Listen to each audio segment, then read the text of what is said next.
stand-up paddleboarding just growing exponentially. And here we are at event number 10, the birthplace of stand-up paddleboarding here in Hawaii, and an appropriate finish. Yeah, and the birthplace of surfing. So this is going to be a great event here, and like Rocky said, appropriately so. And right now we're going to show you a little bit of a video of just a look back at the events that took place this year and all the places that we traveled and some of the highlights of all that action. Check this out.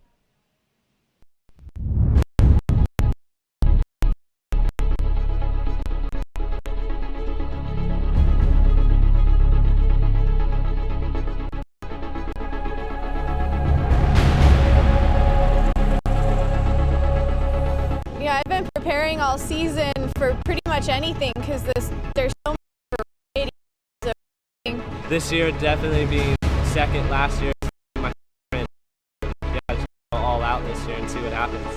This is going to be more tactical race than anything. You may be the fastest, but you have to be smart as well. A lot of stuff going on, currents and wind. It's pretty gnarly, especially with the upwind legs. You know, we don't do many upwind races, so it's going to be quite different than what we still be that hard.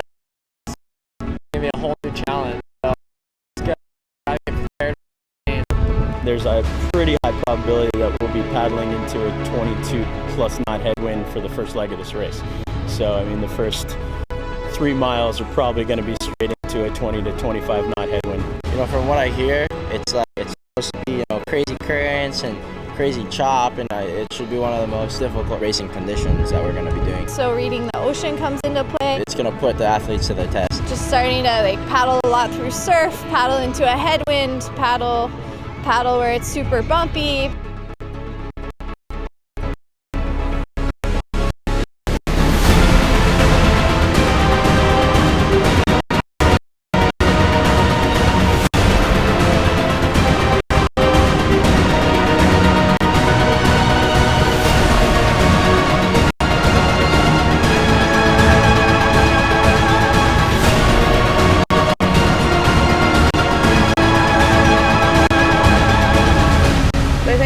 This is when it really comes down to your experience on the water and how you read it, how you feel it, and what is actually truly going on, you know, like underneath you. These flat water races, they're so mental. You just have to be so mentally prepared to keep pushing yourself, pay off against all the others, but I think it's still the strongest paddler going to win.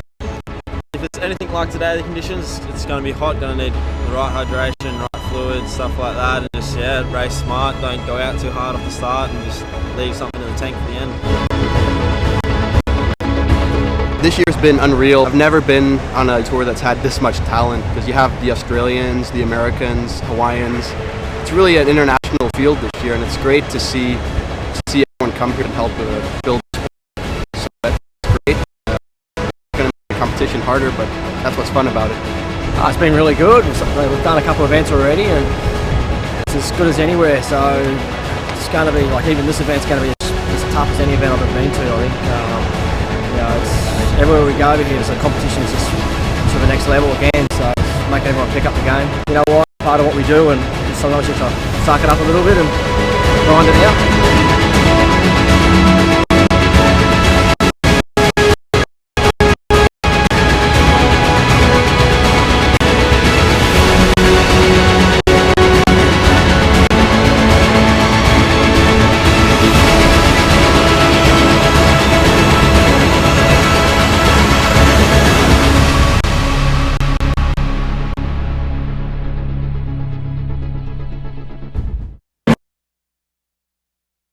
All right, so welcome back to the World Stand-Up Series Final presented by the Turtle Bay. We just saw some highlights of a lot of these events across the globe in varying ocean conditions, and with all of our champions that we've seen at the other 9 stops. We're on stop number 10 right now. Rocky, you were at a number of those stops. Can you tell us a little bit about some of the competition highlights?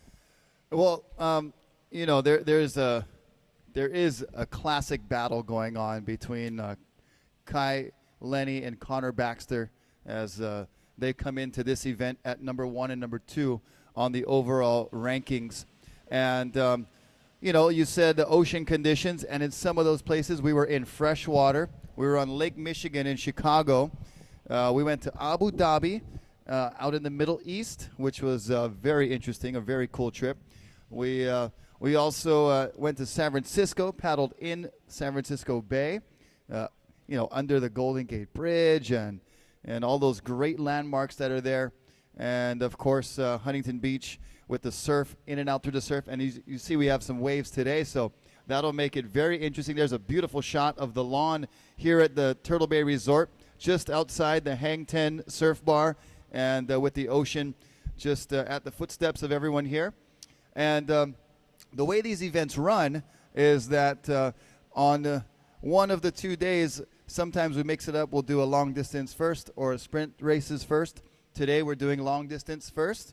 So there is a long distance paddle day, and the course is between 6 and 8 miles, wherever we travel to. And the next day, or the alternate day, is the short course sprint racing, which is kind of like a motocross racing kind of heat format. Well, you'll have 8 paddlers, and they'll be racing on a course, and you'll see it tomorrow. We'll have a course set up right here in the bay. And the way you paddle around that course is very specific. So you do laps around the course. You have 8 guys. The top 4 paddlers advance on to the next round, and so forth until you get to the finals and crown a winner. So the format is great. I think it gives every athlete the most fair chance to compete. All right. Well, stand-up paddling being demographically split right down the middle between both men and women. The women have shown some strong competition throughout the series. Who are some of your picks to be crowned the champion this year in the Stand-Up World Series? Well, our current leader, I believe, is Annabelle Anderson from New Zealand. And she spends a lot of time here in Hawaii and in California as well. And she is just a fierce competitor, on top of her game in stand-up paddle racing. And, she definitely will beat some of the guys, too. I mean, that's how competitive and how skilled she is. And we also have Jenny Kalmbach. Jenny is, just as competitive. She's got great technique. So I look for her to be right there in the top 1 and 2 with Annabelle. There's younger girls like Haley Harrison and more that will be making their presence felt here at Turtle Bay this weekend. But actually, we're going to kick to an Annabelle video that we have here. So check that out, and we'll see you on the other side of this video clip here of Annabelle Anderson.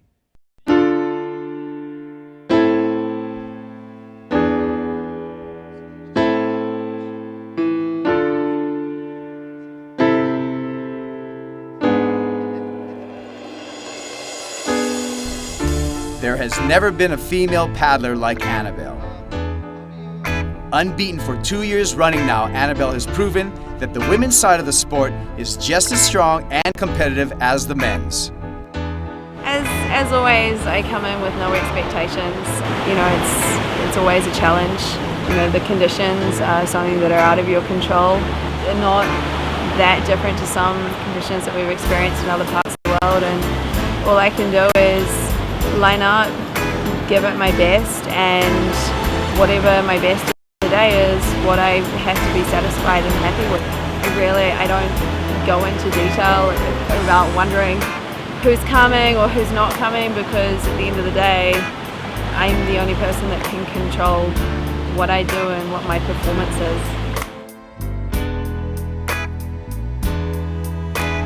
With a large lead in the rankings, Annabelle is coming into the World Series Finals ready to walk away with another World Championship title.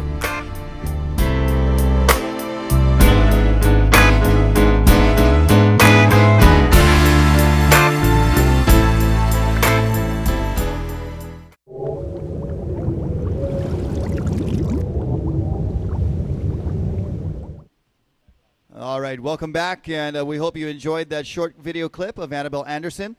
And on the men's side, we've had a clear leader in the rankings this year, someone well known to all paddling fans. This young man from Maui is clearly focused on securing his first stand-up World Series title. And we're going to check out a video of this gentleman right here. It's Connor Baxter.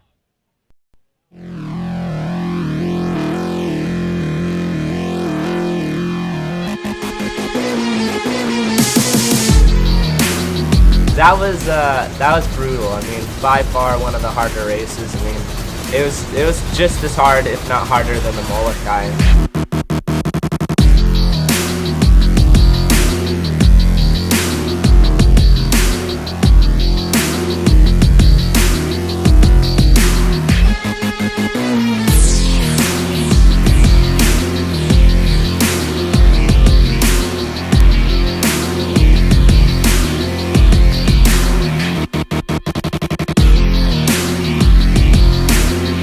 Current rankings leader coming into this final event, Connor Baxter, has had an incredible year on the World Series. Coming into the final with 3 bullet wins, the only person that can stand in Connor's way of being crowned the 2013 World Series champion is Lenny. Connor is sure to put it all on the line as he looks to being crowned the 2013 champion.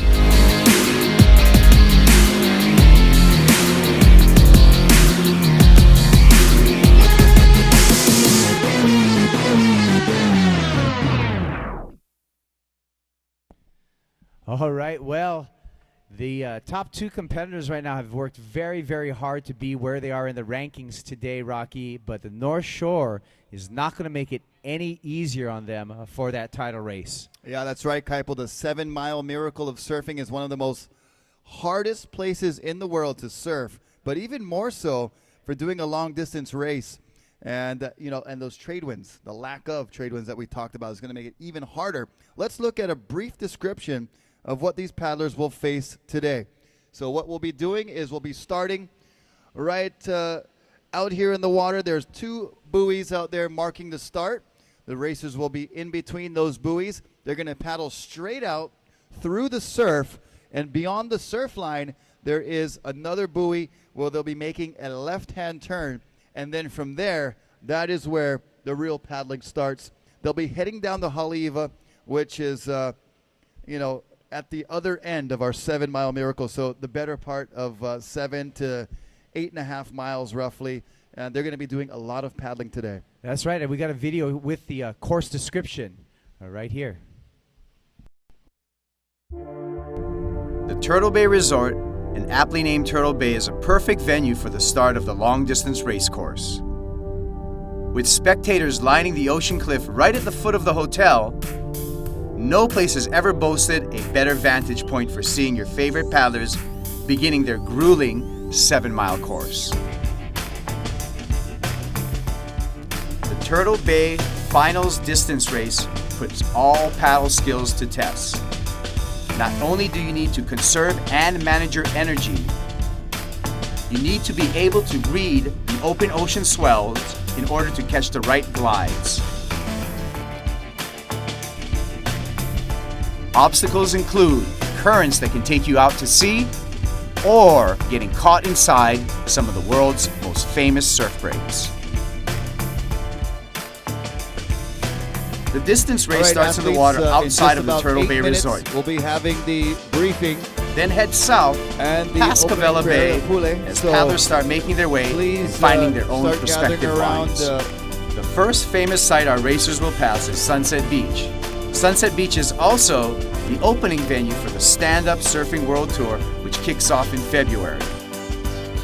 After Sunset Beach, our paddlers face Bonsai Pipeline, the home of the Pipe Masters, the grand final of the ASP World Surfing Tour every year.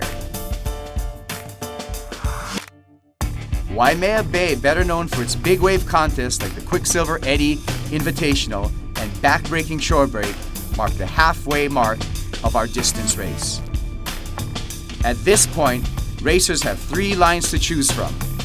Having traveled nearly 3/4 of the distance course, the pack is now separated.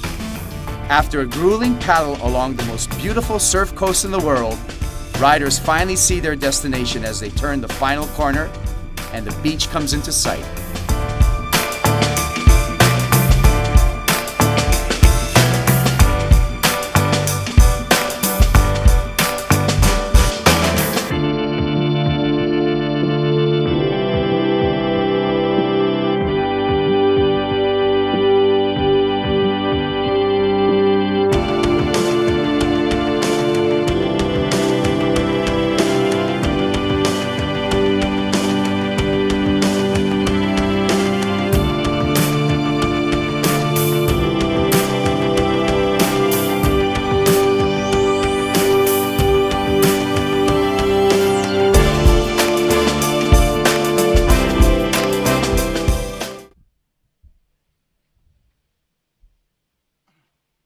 Well, sitting second in the current ratings right now is a multifaceted waterman, a master of many ocean-going sports, Kai Lenny.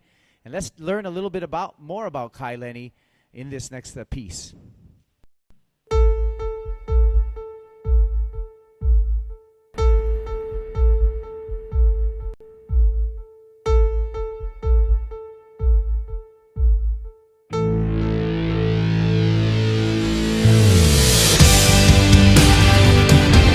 Since the start of the 2012 Stand-Up World Series, Kai Lenny, better known for being the two-time surfing world champion, has been one of the top competitors on the tour. In 2012, Kai became the first ever Stand-Up World Series world champion. I'd have to say that was probably one of the most fun races of the year so far. Just the fact that it was just so technical and it was like, a solid group of, 4 to 5 guys battling it out the whole time. I mean, this course really made it so no one had an advantage. Coming into the Turtle Bay event this year, Kai is sitting in second place on the rankings, but can still walk away with the world title. It all depends on the next 2 days of the contest.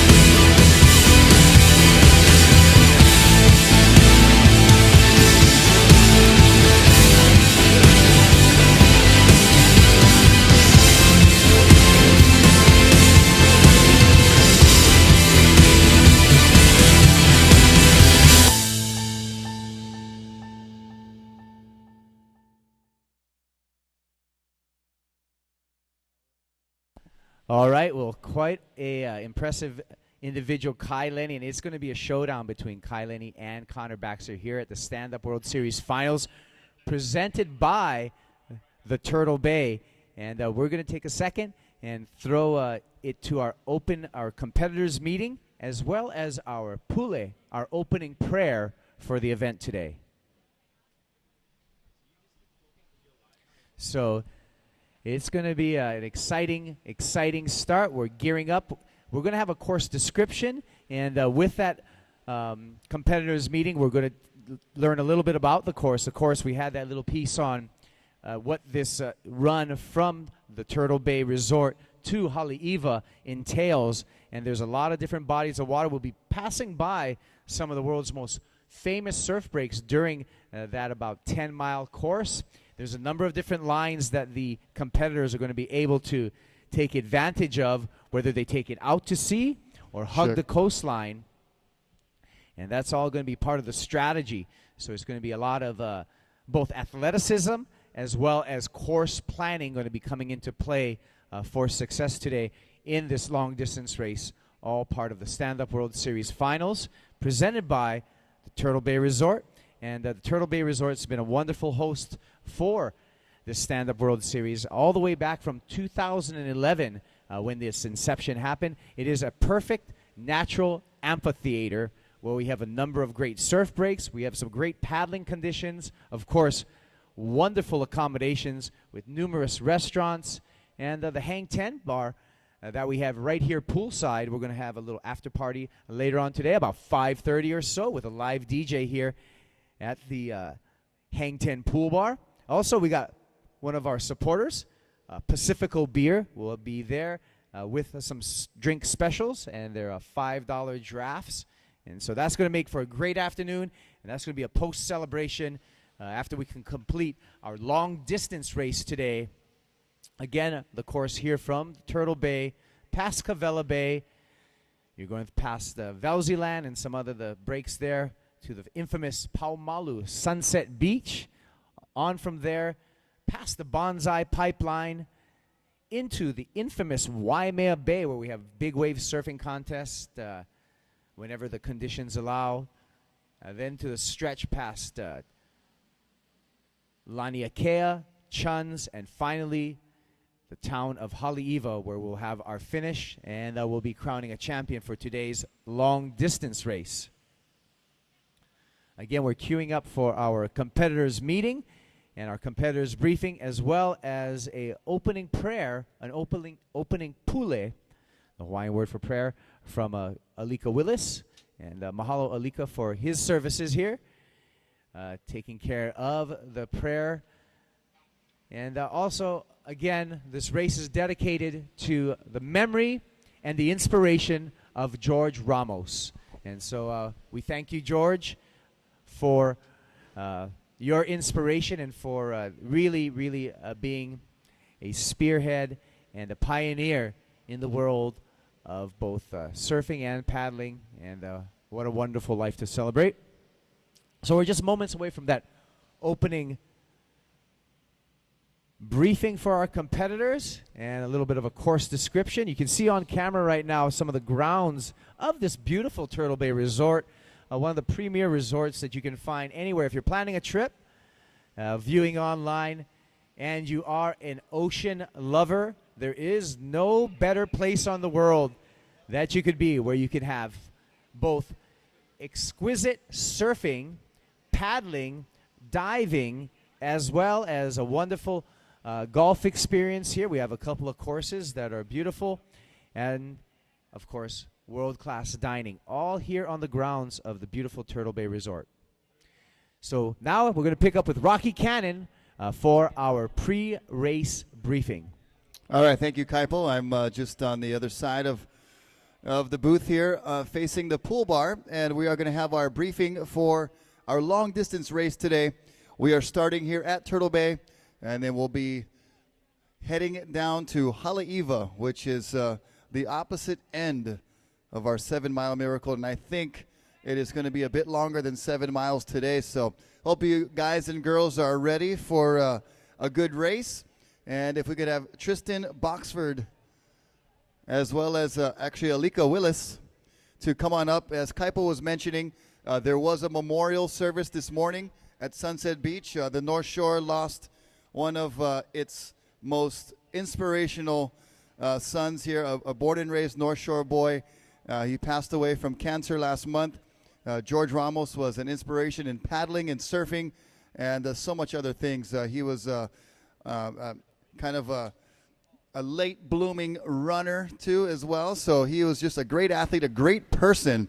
And Alika Willis here is going to open up in prayer to honor George and to open up our ceremony of races here this weekend.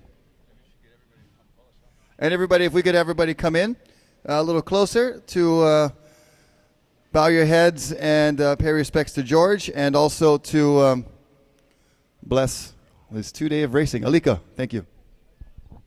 Mahalo. Let's bow our head in prayer.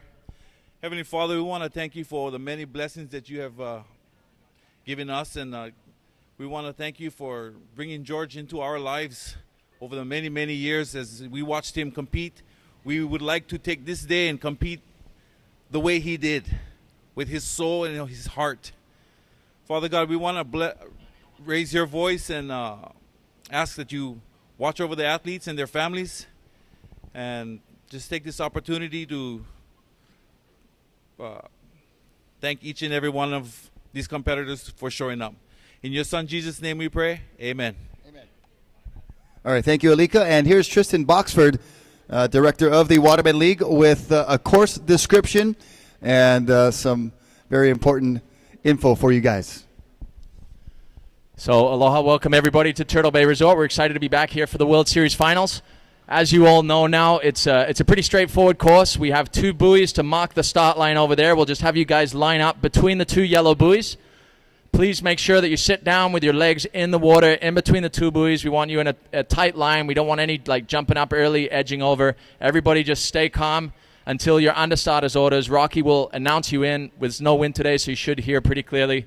And there'll be a buzzer. He'll be starter's orders, and then the buzzer, and then you can jump up and start paddling. Once you leave the start line, you'll be heading to that yellow buoy off the point here. You'll go straight out to that yellow buoy, and then it's a left turn, and it's a straight shot so buoy to your left, straight shot down to Haleiwa. Ali'i Beach Park is where you're heading for. You'll see the flags and the tents and the chute when you get down there, but it's kind of almost through the harbor wall, right, Rocky?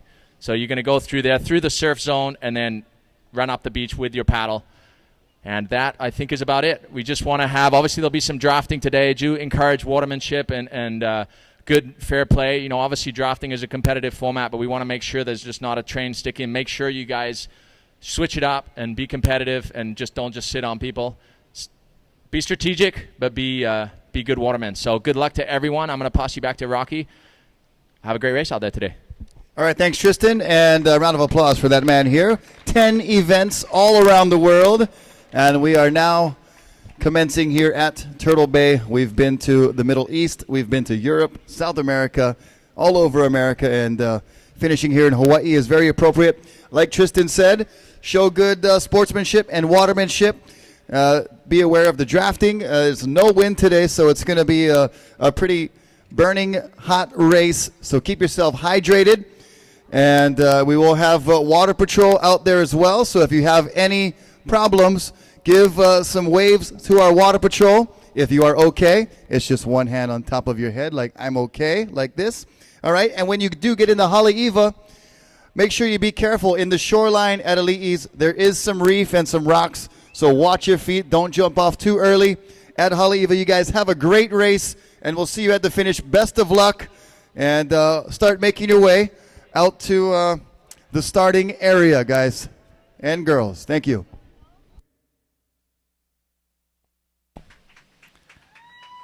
All right, so welcome back, and our competitors are now preparing themselves for this long-distance race. So we're anticipating the start of the long-distance race here at the Stand-Up World Series Finals presented by Turtle Bay.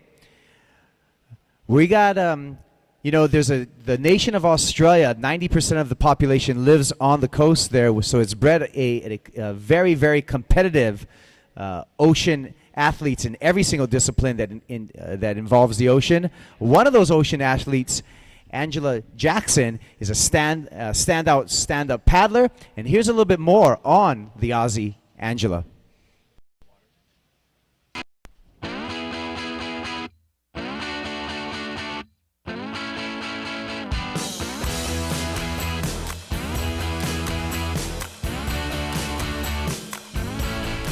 Calling the Gold Coast of Australia home, Angela has been an explosive force on the Stand-Up World Series this year.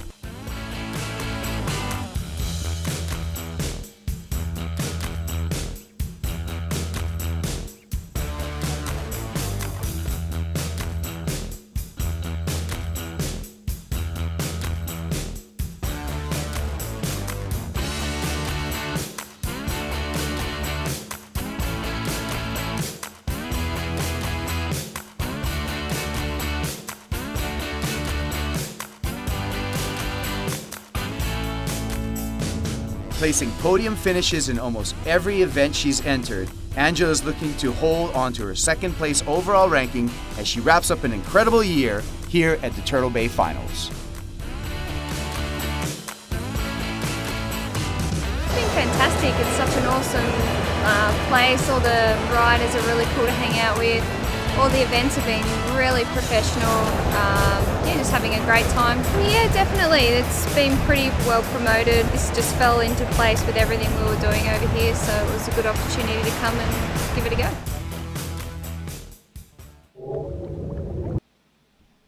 All right, Aussie, oi, oi, oi. A lot of strong ocean competitors coming from the continent of Australia, and Angela being one of them.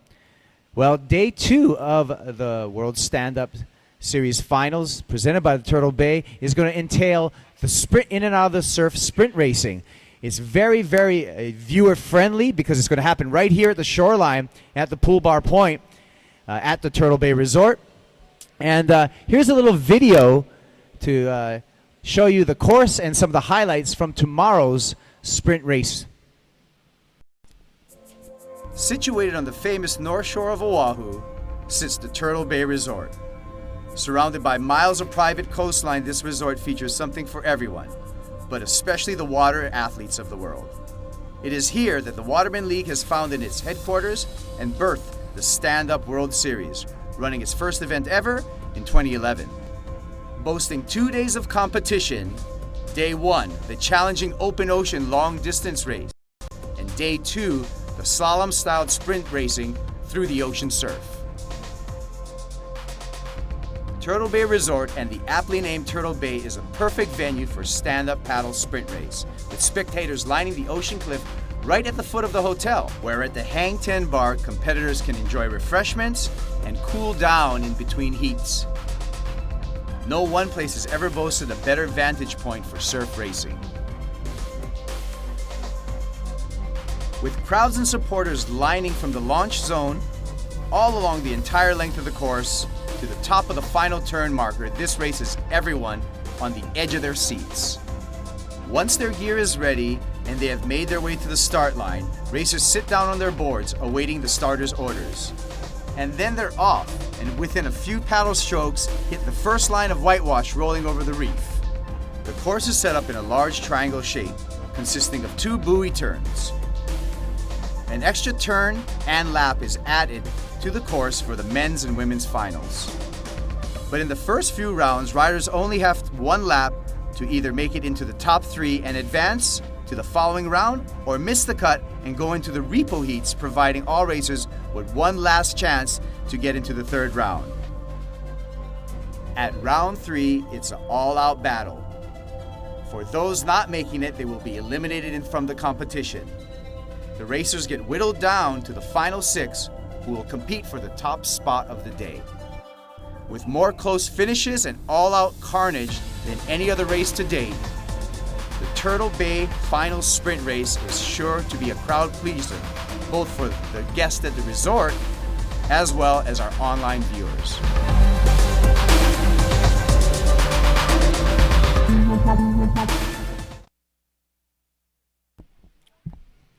All right, so as Kaipo enjoys some Amp Energy, one of our great sponsors here, I had a couple of shots myself of this beautiful energy drink of Amp Energy. We are going to tell you about one of our paddlers. He is from the great surfing nation of Denmark. And Kasper Steinfath is one of the most fun people to meet on tour.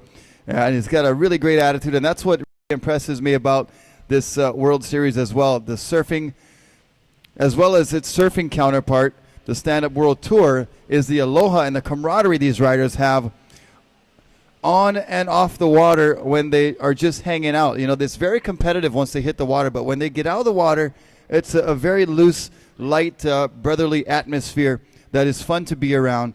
And one of the people who shows the aloha spirit is Kasper Steinfath, and we'll shoot to Kasper's video right now. Check this out from Denmark. Some conditions that we've experienced in other parts of the world, and all I can do is line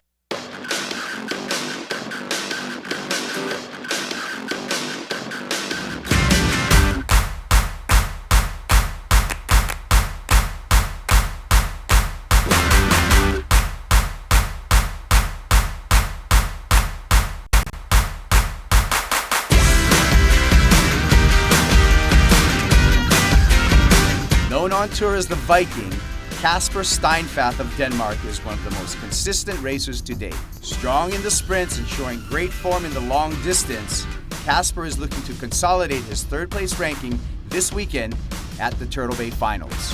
To actually come here for a paddle event is just unreal. Yesterday we had the long distance race and we got to paddle through glaciers and up next to icebergs, and it was just really an experience of a lifetime, and it was kind of like a dream come true as well.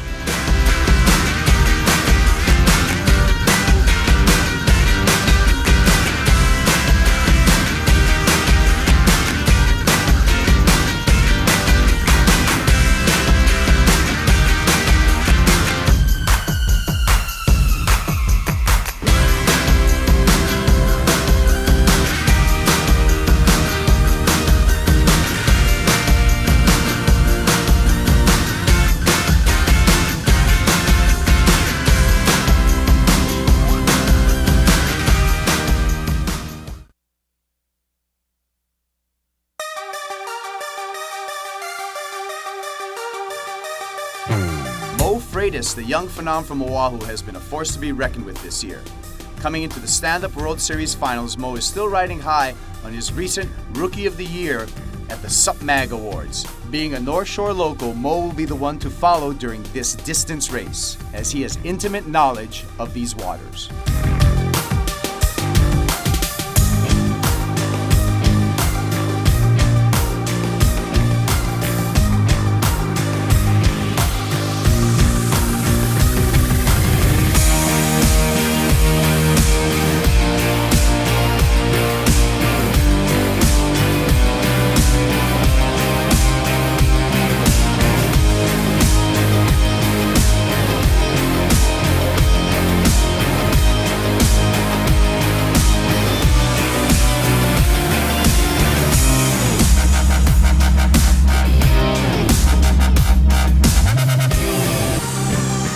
That was like the craziest thing I've ever done.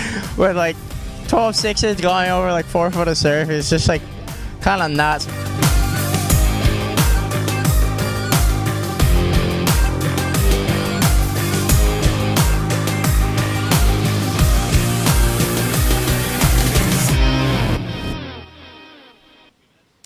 All right, so we just watched the video of Casper Steinfath and Mo Freitas, and those are two of the younger gentlemen on the tour, and they're looking to put out a good result in this distance race today. Kaipo, we got the racers getting ready near the starting line and doing a little mini warm-up laps in here, and they're just lining up now to get ready for a start in about 6 minutes or so. Yeah, oh, the anticipation. This is right about the time that the butterflies start kicking in, as well as those adrenals. And they're going to need that extra energy because today's course is going to be an absolute grueler. Again, as Rocky said before, the lack of trade winds, this variable flow that we have today, is going to make this course much more difficult than this run typically would be, Rocky. And we're really going to see both a mental and a physical challenge happen today. Yeah, and you know, you heard Tristan Boxford, our director here, mention the drafting that does go on. And, you know, that's part of racing. It's part of competing. You know, it happens in car racing. It happens in bicycle racing and things. Anytime you're moving at a pretty good speed, a pretty good rate, whether it's through the air or through the water, you do have that little area in the just behind your tail that is available for a competitor to kind of piggyback on it. And we ask the competitors to kind of show some sportsmanship, you know, try to work as much as you can on your own and limit the drafting so that we just create an atmosphere of good stewardship, good watermanship, and sportsmanship. Yeah, so in the drafting scenario, basically what that front paddler is doing is he's clearing the water for that guy behind him. So he's making it a lot easier with a lot faster water with that guy behind him.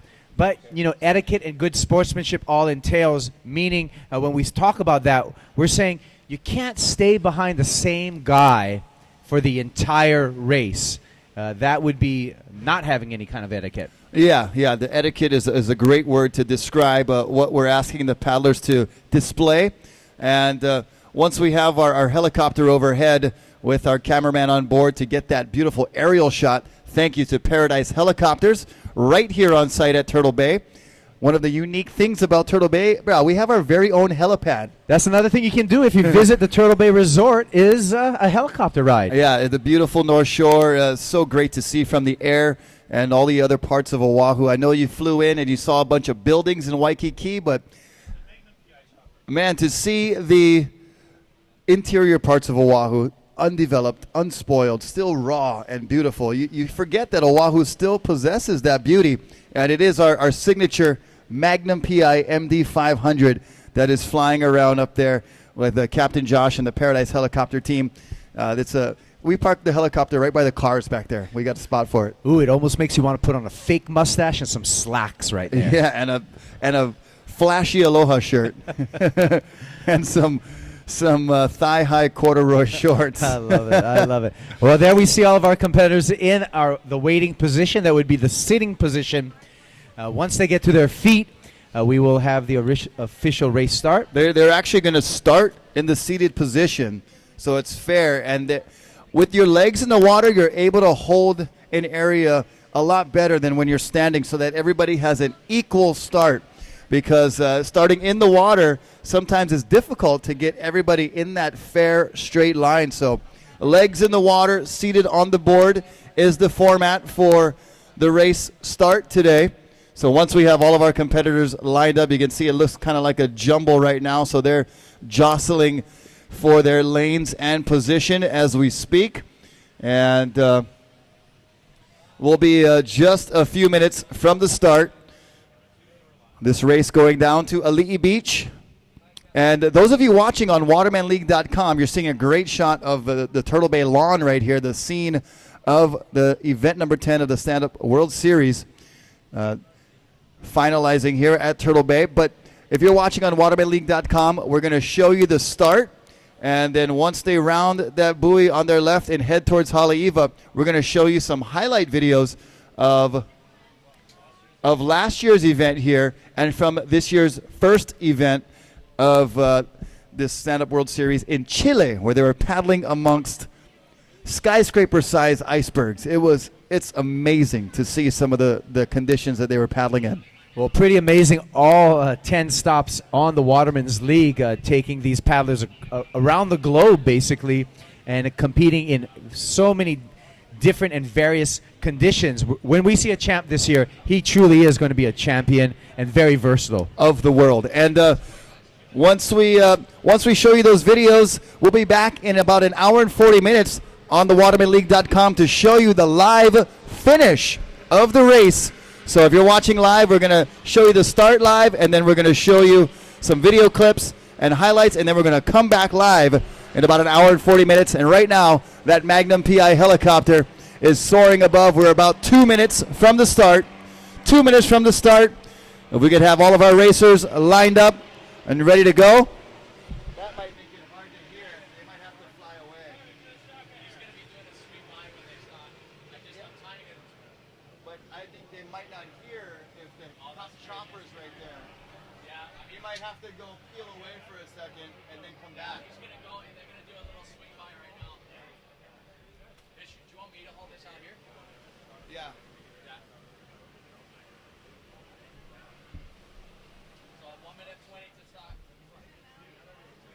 All right, we are 1 minute and 20 seconds. Tristan. I'm going to point this speaker more out to the... Hey, Rocky, you want to do the start as well as this thing? Yeah.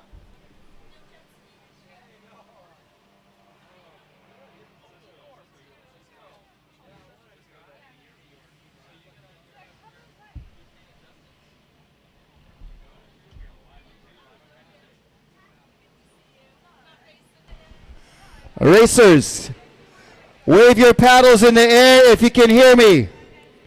Wave your paddles or your hands if you can hear us. Racers, can you hear us?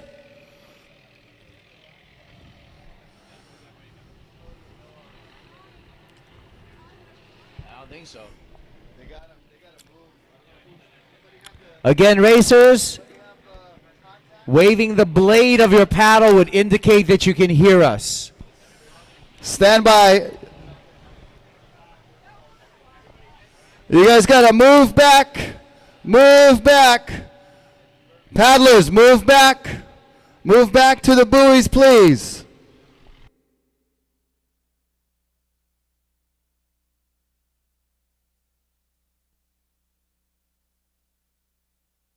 And just a heads up for the guys in the lineup, you're going to have a number of 12-foot, 6-inch, very fast boards coming through the lineup. So just a heads up at the start of this race.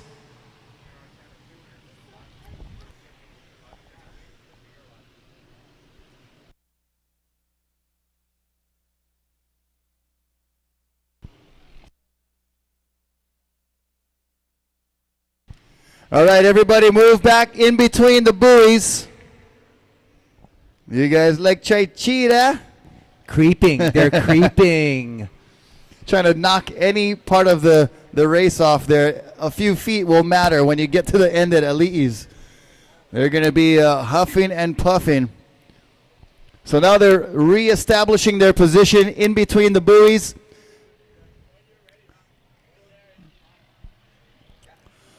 Okay, racers line up. All racers line up, seated with your feet in the water. All racers must be on your okole. That's your backside. Must be on your okole, not on your knees. Feet in the water. You with the green board over there. There you go. Thank you. Okay, let's get you lined up. Racers, you are now in the hands of the starter. Racers, take your mark. And they're off. And they're off. Well, there you go. And what a great crowd we have here, giving some encouragement right at the start. That was awesome, you guys. Keep it up. Give these guys and girls some encouragement as they will be passing by here. Surfers, heads up, guys. They're going to come right towards you, surfers. You guys be heads up. We got paddlers coming through. Thank you.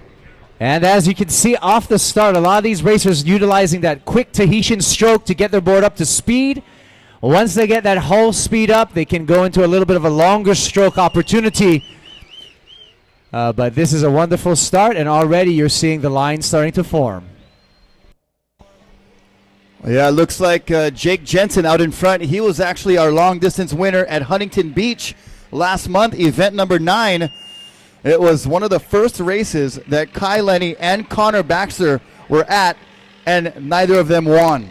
So it was a great way to mix it up and see someone else take the podium and take first. That was pretty cool. Well, Rocky, the conditions couldn't weigh more in favor of Jake because coming from California, he's very used to these, these smoother waters, and this smooth water is going to play right into Jake's plan. Coming from Australia, sorry. But he was paddling great in California at Huntington Beach. When once you go outside, it's kind of calm, but it was in and out through the surf, pretty gnarly. And Jake Jensen took first place there. That Aussie paddler in the lead right now. And keep an eye on Connor Baxter in the yellow. He's wearing that fluorescent yellow to signify that he is the current Stand-Up World Series point leader.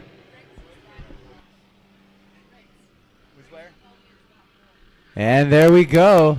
So looks like our paddlers are making that first turn, Rocky, around the buoy, and then they're going to be heading down the coastline.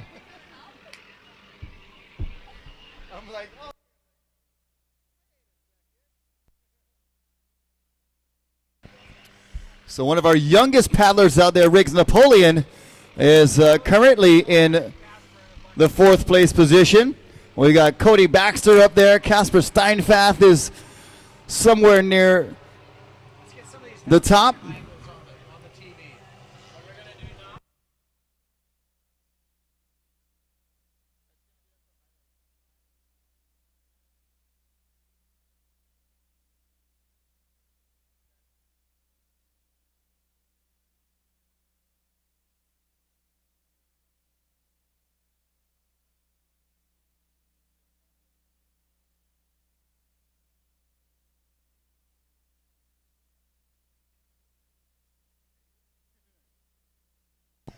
All right, so all paddlers have made the turn on the buoy. There looks to be about 30 some odd competitors in this long distance race. And Water Patrol has got the head count because they want to make sure that we count all those same people at the finish line. Treacherous course here going down the coast to Haleiwa Town. How many of you have been to Haleiwa on your trip here? You guys know where Haleiwa is? It takes a while in the car. Imagine on a paddleboard. That's going to be a pretty long race here. It's going to take the better part of about an hour and 30 to 40 minutes with the rate that these guys paddle. Some a little longer than that, but it's going to be a beautiful day out there. They'll probably see some turtles, some creatures hanging out, and not going to get much help from the wind, though, Kaipo. Yeah, that's right. Not much help from the wind. They may even see a couple of birds out there flying around Haleiwa. The Eva birds. Haleiwa, its literal Hawaiian translation is the house of the Eva bird. And so that's where our finish is, the main town here on the beautiful North Shore of Oahu. And as Rocky said, it's going to be a burner today, Rock. Yeah, it's already pretty hot at 1:10 Hawaiian Standard Time here, or just about 1:10. The race just underway, and we've got a pretty steady train of paddlers heading towards Haleiwa.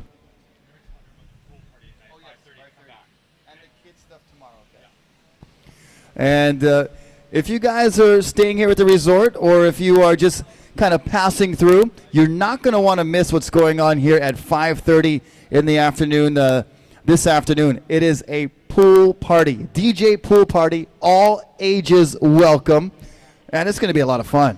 We got some drink specials, right? Pacifico? Oh yeah, $5 Pacifico, and also tomorrow for all you kids. Doesn't matter if you are inexperienced or experienced, but all you kids At each of these stand-up World Series events around the world that we travel, we like to give the opportunity for kids to pick up the paddle, get aboard, and get some professional consultation with some of our riders. We're going to be doing that tomorrow at 9 a.m. on the other side of the hotel, on the beach side in front of Ola Restaurant. So tomorrow at 9 o'clock, come down to the beach with your kids. It'll be just for kids, and we want to get as many kids as we can involved and out there paddling in the little cove that we have here at Kuilima Cove, just in front of Ola Restaurant on the other side of the hotel, that lovely little beach right there. We'll be there tomorrow morning at 9 o'clock. So bring your kids down. Everybody is welcome from Hawaii, from wherever you are staying and visiting us from. Everybody is welcome tomorrow at 9 o'clock right out at Kuilima Cove. And that's another great feature here at the Turtle Bay Resort is that cove. It's very kid-friendly and always calm waters within that cove, even though we have fierce ocean here on, some of the biggest waves in the world here on the North Shore of Oahu. That cove is still somewhat of a safe haven there year-round. Yeah, you really do get the opportunity to swim year-round in that cove. It's naturally protected by a reef. There is a strong current, though, that you want to heed and be warned of as you pass those orange buoys out there. So just when you do swim there, look at the buoys and make sure you stay well within those, and you'll be very, very safe swimming there at Kuilima Cove. And it looks like Noah Janela, he knows this run probably as good as anybody living right here at Cavella, that fella, Noah Janela. And he's taking an inside line. Dad, Sean's got the binos that he's handing over to me right now. I'm going to take a look. It is literally Noah's backyard, this course, in the most literal sense. So there's going to be some inside intelligence right there. And Noah probably going to take advantage of the home court. Yeah, there's a little swell happening here, of course, as we've been showing some of the water shots. There is some north swell happening. And that's rising today as well. And Noah might be taking an inside track to catch some waves. That is also part of the strategy. Once you go around that buoy on the outside, then the course is wide open. You can go as far out as you think you can go or want to go. You can go in along the shore, try to catch waves. You can shoot down the middle. It is a pretty open course. Only thing you can't do is go to the beach and jump in a car. Can't go to the beach, jump in a car, and no tow lines off the jet skis either. Yeah, but looks like Noah Boy just caught a wave right in his backyard just outside of Cavella Bay, and he's going to milk that one all the way across. Which is a huge advantage because catching that wave allows the paddler time to rest and re-energize, conserving that energy because like Rocky and I said before, this is going to be a grueling course today with the lack of the trade winds. Yeah, any opportunity to not paddle and still cover ground is going to be a very, very special opportunity. So Noah Boy Janela trying to take advantage of that, taking that inside line. And he went into Cavella Bay. It looks like I see a speck that is riding on the whitewater there.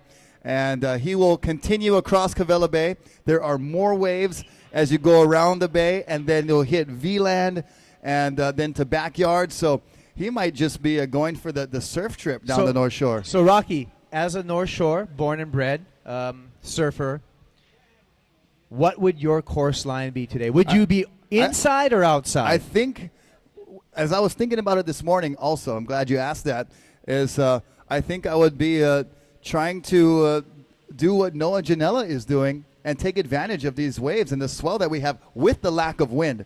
If there was the strong trades blowing, I probably wouldn't mess with the waves. Since there's no wind and it's going to be a grueling paddle, I would probably opt for an inside course run, take my chances in the waves. I concur. With the lack of that wind line out there that's typically on the outside, which could be some fast-moving water and current, the lack of that is going to be just the ocean-generated waves, and that inside line could be key to success today on the long-distance course. And from our vantage point here, it looks like Noah might be in the lead, at least for the moment. It's a long course. There's a lot of paddling left to be done. And we, in just a few minutes, we're going to head to Haleiwa, Kaipo and I, and then we are going to leave you with some TV shows of last year's event here at Turtle Bay, the Stand-Up World Series Finals, and a TV show from our first event in Chile, in the Patagonia area, paddling amongst skyscraper-size icebergs, and just an awesome venue down there in Chile. Needless to say, very cold with icebergs around, but the guys are taking advantage of traveling around the world. And we're live on watermanleague.com. Like we said, if you got friends or family back home and they might be interested in seeing what you're enjoying, you can send them that link, watermanleague.com, and there's a banner. You can click on the live feed. Wherever they might be, they're probably going to be a little bit jealous that you're here. And if you are here, 5:30, pool party at the Hang 10 Bar. So we got a great day lined up for you. $5 Pacificos. You can't beat that. So we are going to sign off here for the moment. We're going to show you, like we said, TV shows from last year's event here at Turtle Bay. We're going to show you a TV show from our first event this year in Chile. And then we're going to come back live. So stay tuned. We're going to come back at the finish of the race. We'll show you the live finish from Haleiwa, Ali'i Beach on the North Shore. For Kaipo Guerrero, I'm Rocky Canon for the Stand-Up World Series Finals here at Turtle Bay on Oahu's North Shore.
Aloha and welcome back to Turtle Bay. I'm Tristan Boxford and we're here for the World Championship Finals at the Stand-Up World Series.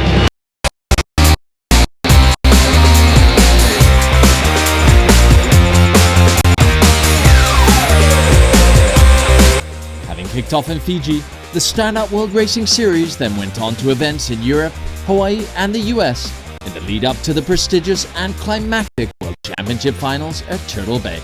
The first year has been amazing. You know, we started over here at Turtle Bay and then we're finishing at Turtle Bay again.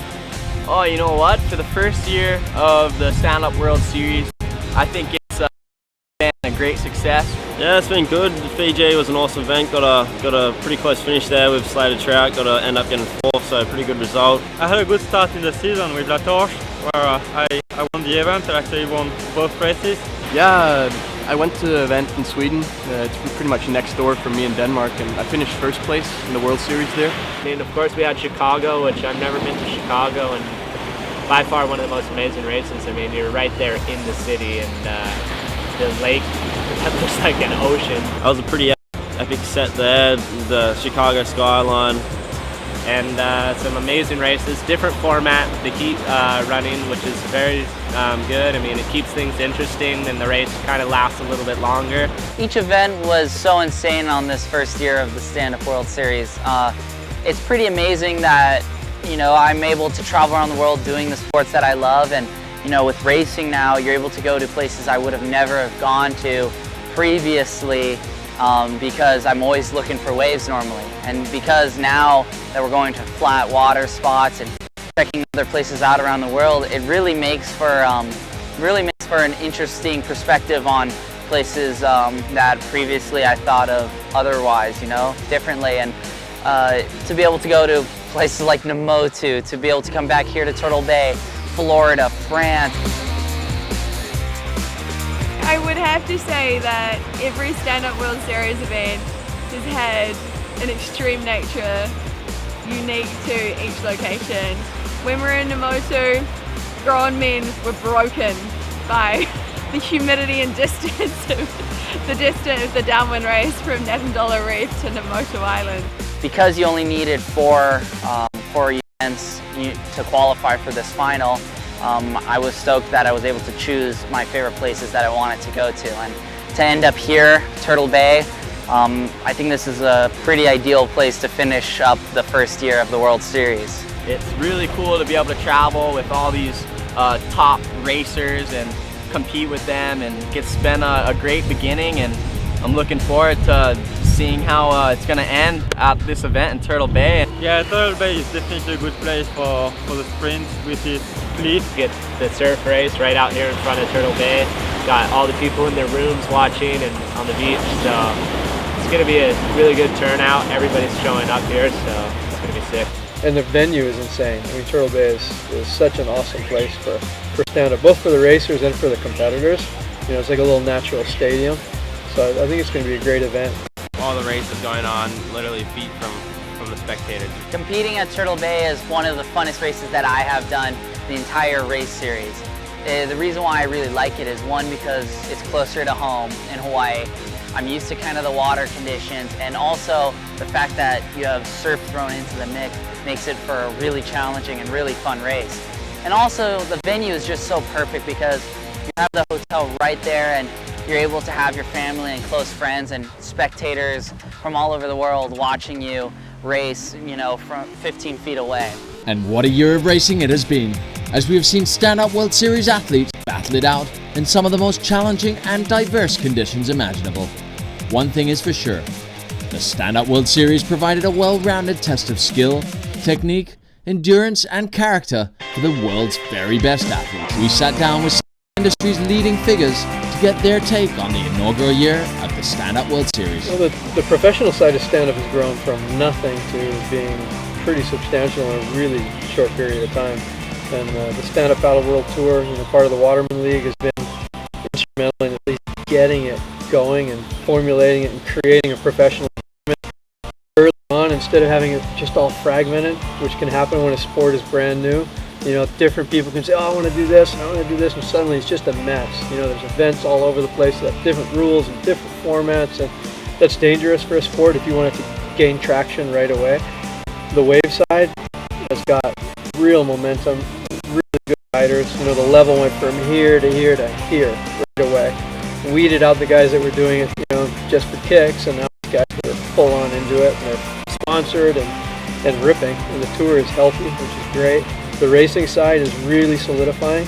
Obviously, that's going to be the biggest part of the sport competitively in the future, because anyone can do it anywhere. Definitely, since we haven't really had a world champion racer yet. I mean, it's just had the battle, the Molokai, you know, I mean, pretty big events, but to have a bunch of events, doing good at all of them, trying your best, and then leading up to one champion, it's pretty cool. I can't wait, and that's definitely the focus right now. Try to claim that and go from there. Training my butt off for a title, you know.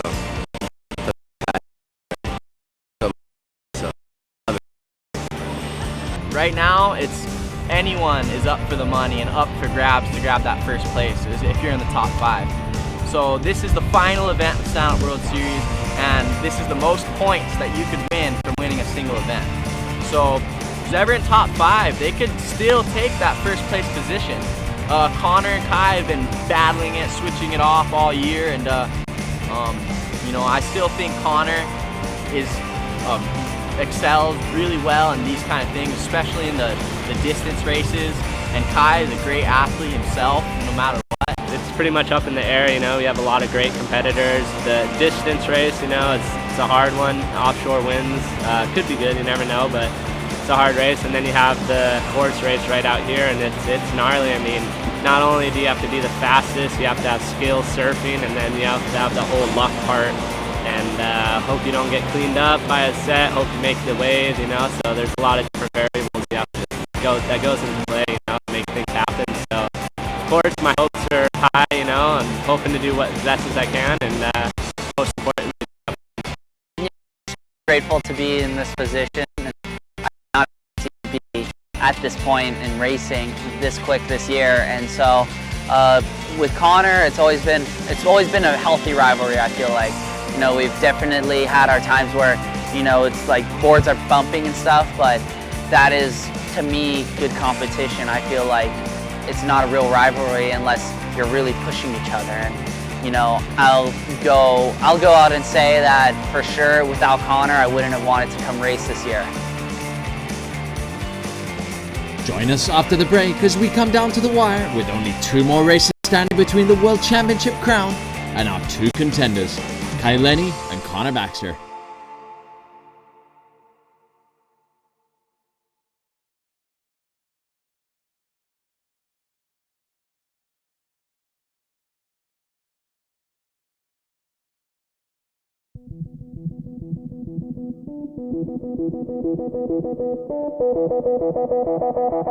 Welcome back to Pacifico's 2012 Standout World Series Finals at Turtle Bay.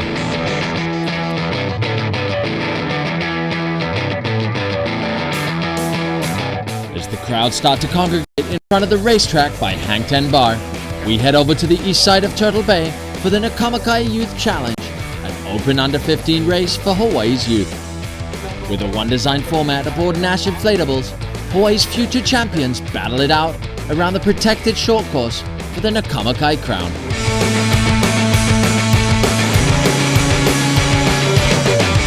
Working with Nakamakai has been at the heart of the Waterman League and its events since the beginning, providing a valuable opportunity for youth to enter and progress in ocean sports with a healthy awareness and respect for the ocean environment.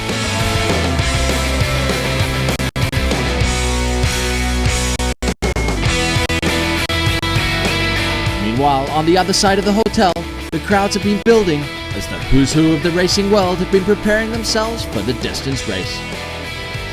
They now gather for the skippers meeting and presentation of the prestigious yellow jerseys, awarded to the current ratings leaders going into this final weekend of racing. In the women's division, it is Annabelle Anderson who is presented with the jersey, while in the men's fleet, it is surfing world champion Lenny who has taken the lead over Connor Baxter after winning the last World Series event in Florida.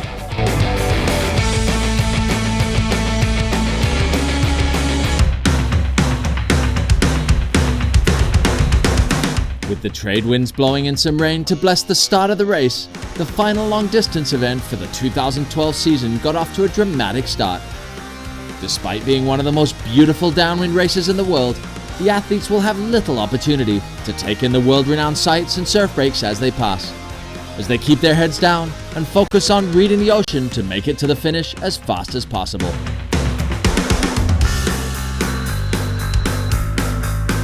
The course takes them from Turtle Bay, past the 7-mile miracle of surf breaks, to Ali'i Beach Park in Haleiwa.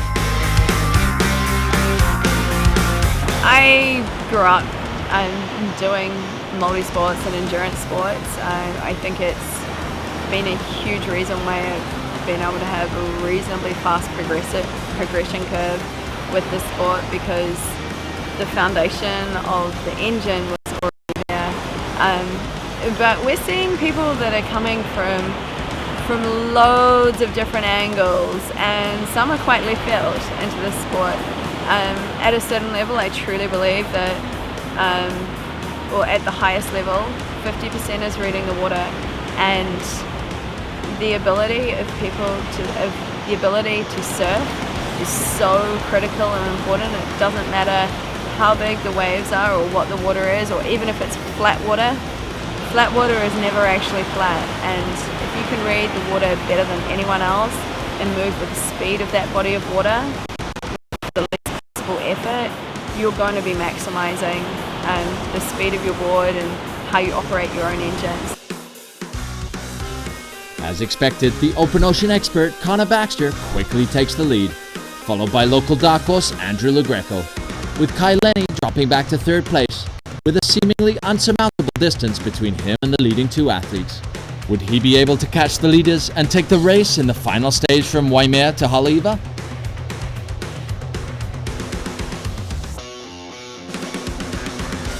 It's gonna be a close battle, I'd say, all the way through the end. No, I wouldn't want to put my money on either of them. Both Connor and Kai are amazing athletes, and very excited to just see how it unfolds. It's super good, you know. Without him, wouldn't be going as fast as I am. You know, he's pushing me to the next level, and it's good. You know, you need another person like that to, like I said, push you and take you to the next level and get on the podium. So it's definitely a good thing, making me go faster and keeping things interesting.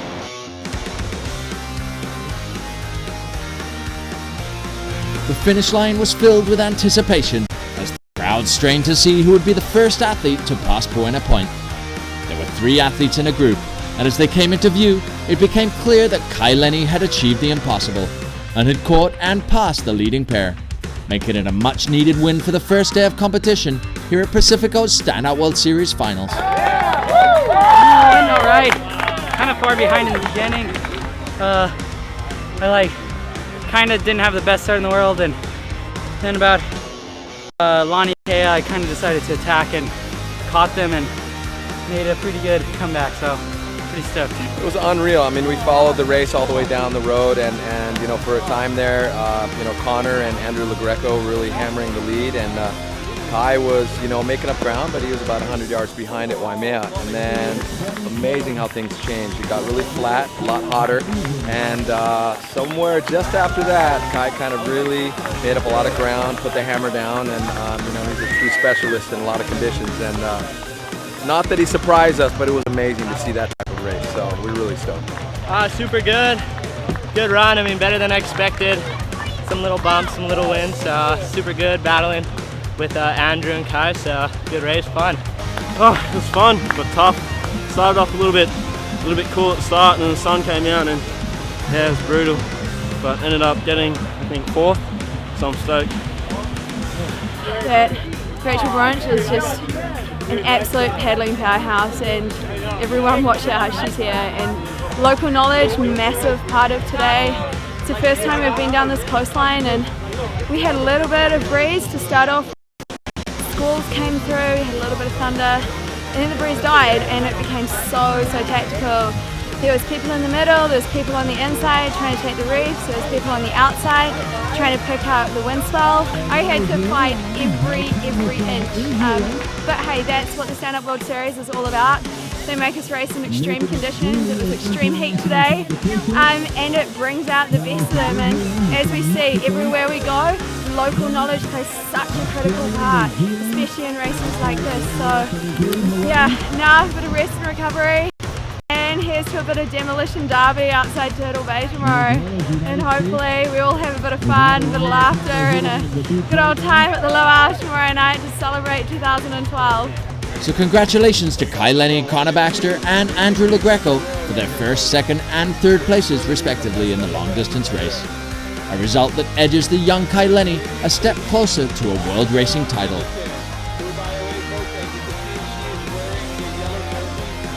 While in the women, New Zealand's Annabelle Anderson continues her blistering form, taking another win ahead of Rachel Branch and Hayley Harrison. Stay with us, as when we come back, we will be crowning the men and women's world champions in spectacular fashion.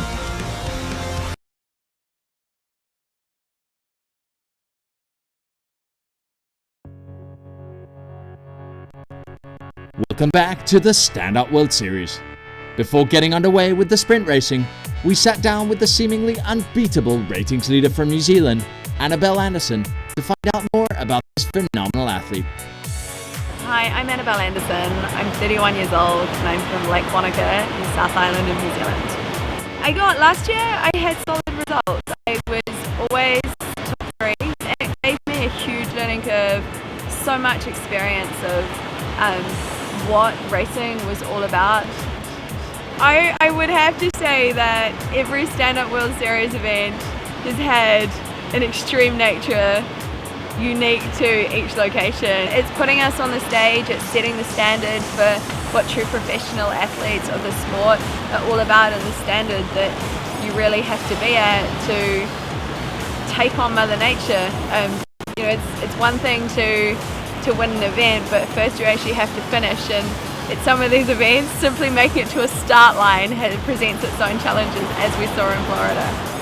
Ever since the first races in January, I think that I've just built on what I've learnt from each event, been able to carry it forward, and when hurdles have come up and challenges, I've been able to overcome them, and I've been able to do some training this year as well, and I think that the results are starting to show.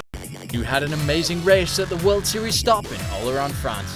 Can you tell us about that adventure? To be in a different continent all around France, lining up against the best that Europe has to offer, and not only being challenged by the conditions, which were tough conditions, but to come out and win by 6 minutes.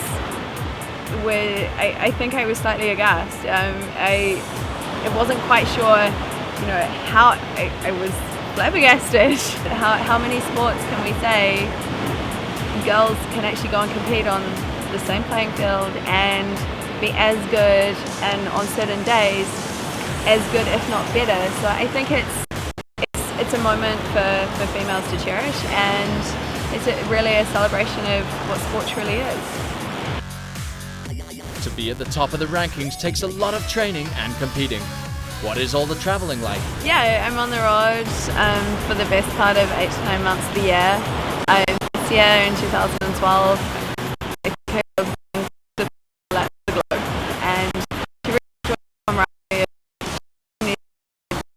of going to the most beautiful parts of the world with a great and amazing bunch of people. So we have some really special individuals that make up the core of our international team.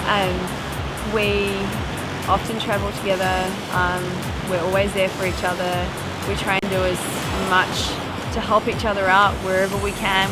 With the first ever women's world title within your grasp, after winning the long distance race, how do you feel going into the final day of competition? To finish first you have to finish it. There's still a job to be done, both on Saturday and on Sunday.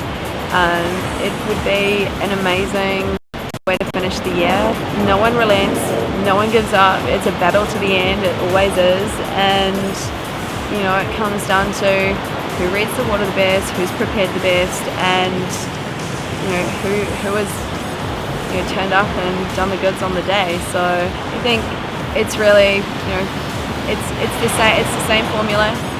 Just keep on doing it. It seems to be working, and that whole thing of do good work, have fun, and let whatever may be happen.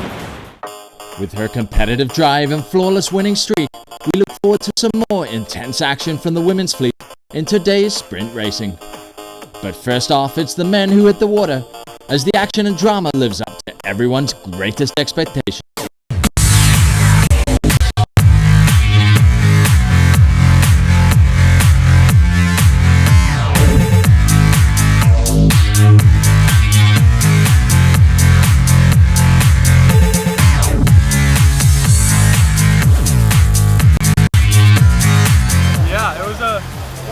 Like, this is the kind of stuff I love. Like, I don't know, it's just fun because it's fast, it's exciting. You know, it just ends real quick. It's for the crowd with the wave. It just makes it exciting for the spectators. And I think, you know, our whole reason to be out here today is just to put on a good show for the spectators, like we're supposed to. And it's fun. You know what? We have great waves. You know, they're like, I don't know, like 8-foot faces coming up. So it's fun. It's a challenge to go out, and then it's a challenge to surf them in.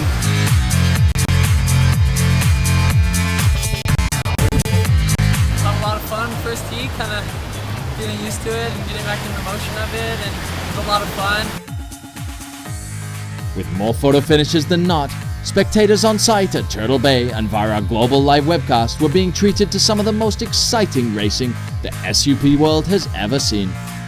With fiercely competitive starts, dramatic spills, awe-inspiring comebacks, and nail-biting finishes being standard through each and every heat. It's pretty fun. You need to be talented, but you need to be lucky as well, and get the good wave and stay on the wave, stay on the board. So it's fun. It's very open competition. Everything can happen. Yeah, first heat, it was pretty fun, challenging. It's kind of a hectic start. A lot of fun out there.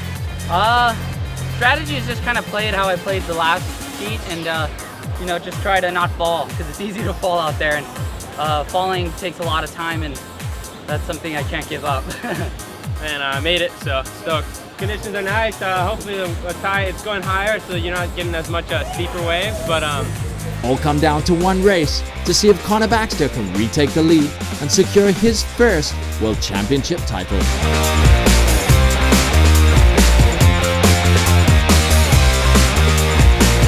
After the first lap, we see Lenny take an impressive lead that looked to leave everyone in his wake. What's more, after a nasty spill in the surf, it seems that Connor Baxter's hopes of taking the title were diminishing by the second.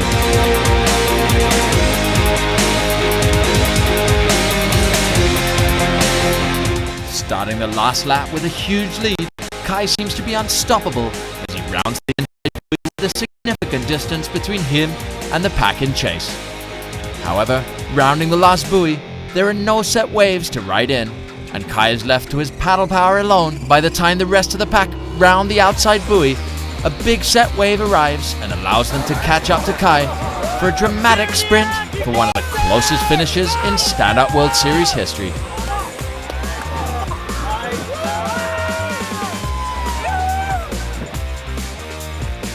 So after an action-packed and exhausting racing year, the two-time stand-up surfing world champion Lenny puts on an impressive display of grace under pressure, with 2 bullet wins here at the finals to secure his first ever Racing World Championship title. So congratulations to Lenny for a well-fought campaign that ended in his first Racing World title, and to Annabelle Anderson, the first women's SUP Racing World Champion.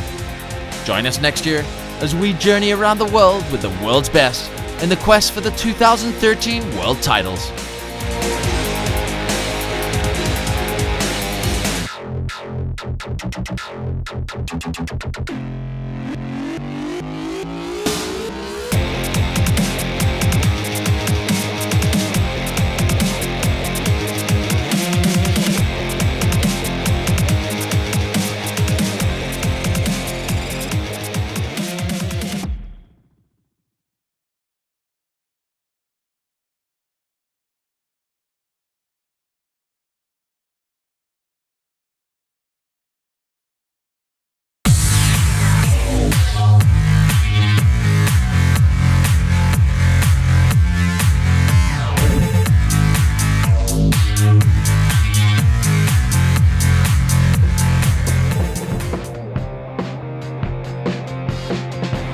Aloha and welcome back to Turtle Bay.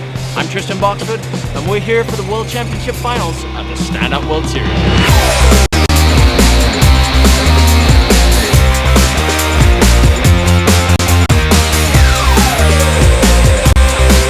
Having kicked off in Fiji, the Stand-Up World Racing Series then went on to events in Europe, Hawaii and the US in the lead up to the prestigious and climactic World Championship Finals at Turtle Bay.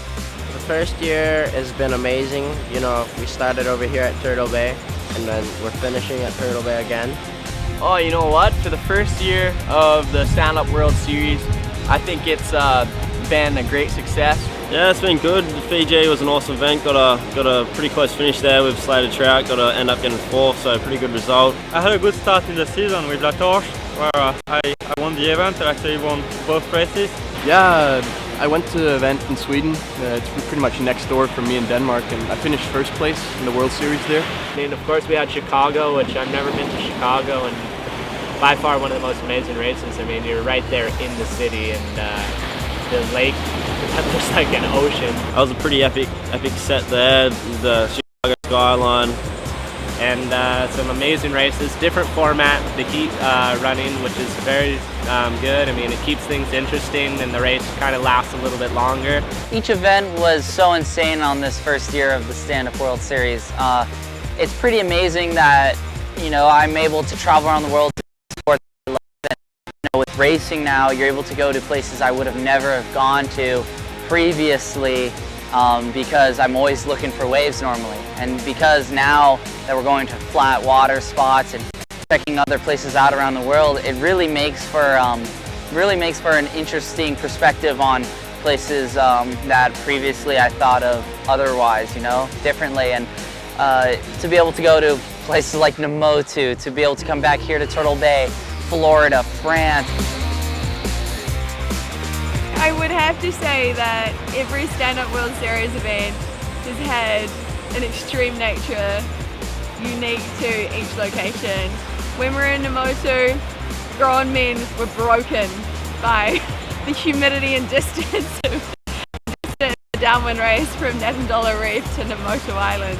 Because you only needed four events to qualify for this final, I was stoked that I was able to choose my favorite places that I wanted to go to. And to end up here, Turtle Bay, I think this is a pretty ideal place to finish up the first year of the World Series. It's really cool to be able to travel with all these top racers and compete with them, and it's been a great beginning, and I'm looking forward to seeing how it's going to end at this event in Turtle Bay. Yeah, Turtle Bay is definitely a good place for the sprint with its cliff. Get the surf race right out here in front of Turtle Bay.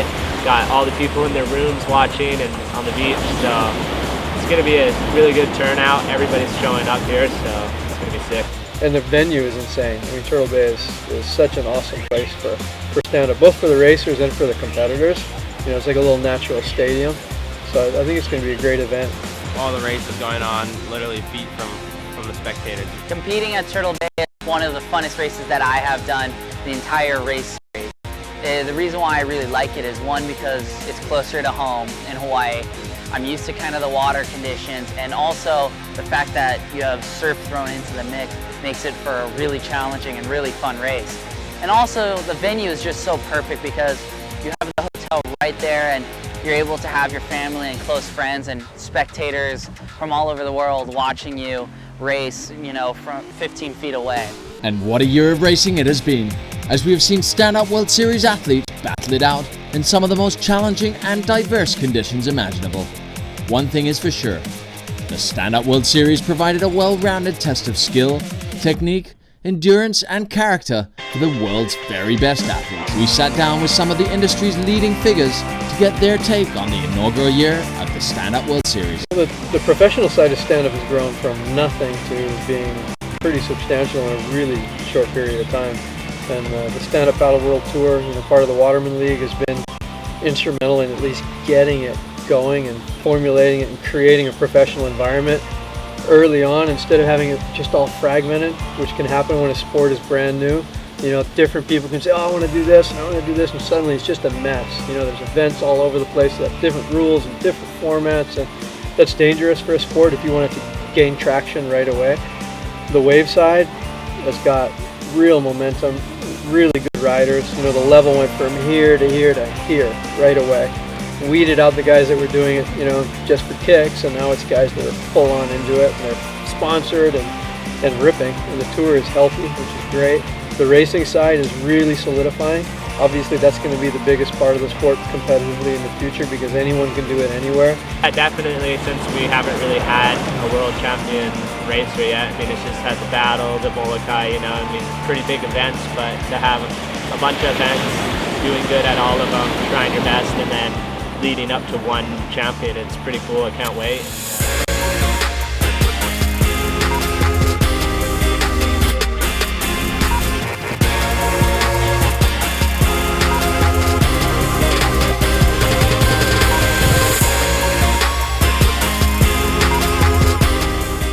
The Stand-Up World Series makes history once again as it sets off to one of the most remote and dramatic destinations imaginable. We're in Santiago, Chile. We are on our way to the Magallanes Paddle Challenge down in Patagonia.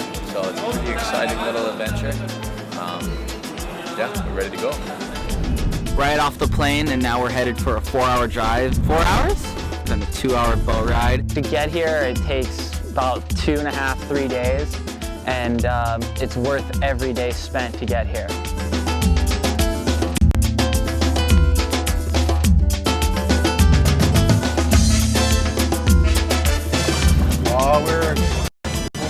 4 hours into the traveling. It's still pretty exciting.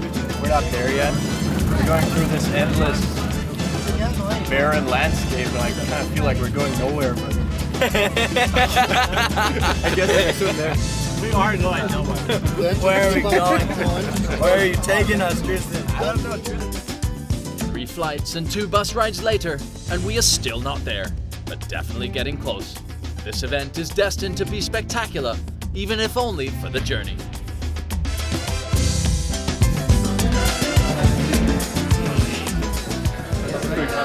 Amazing, super good. And bacon egg pizza for the first time.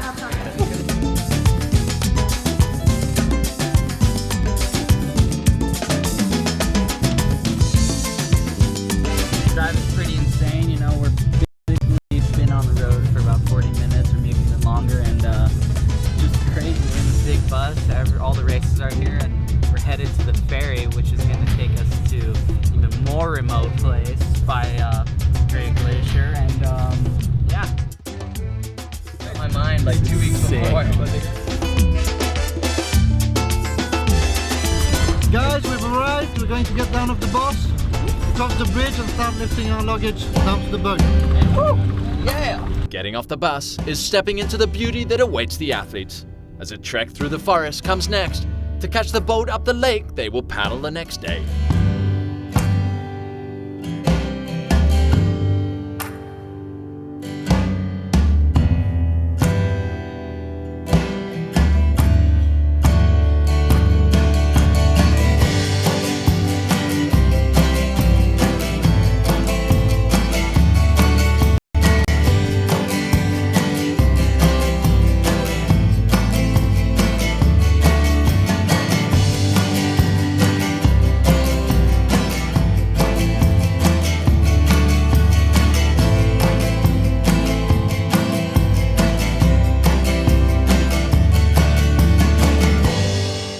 Gray's dramatic beauty draws visitors in from all over the world. Its glacial waters set to the backdrop of Torre del Paine makes for one of the most stunning backdrops in this remote region of Chile.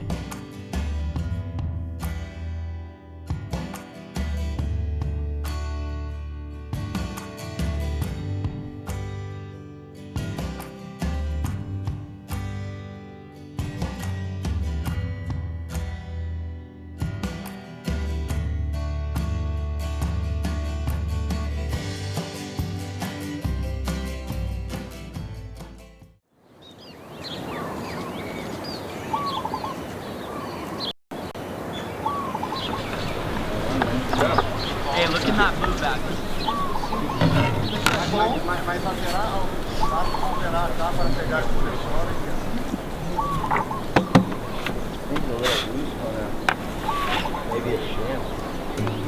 This is my first time to Chile, Patagonia, and it's been fantastic so far. Like, I've always dreamed of coming here to ski and snowboard, but to actually come here for a paddle event is just unreal.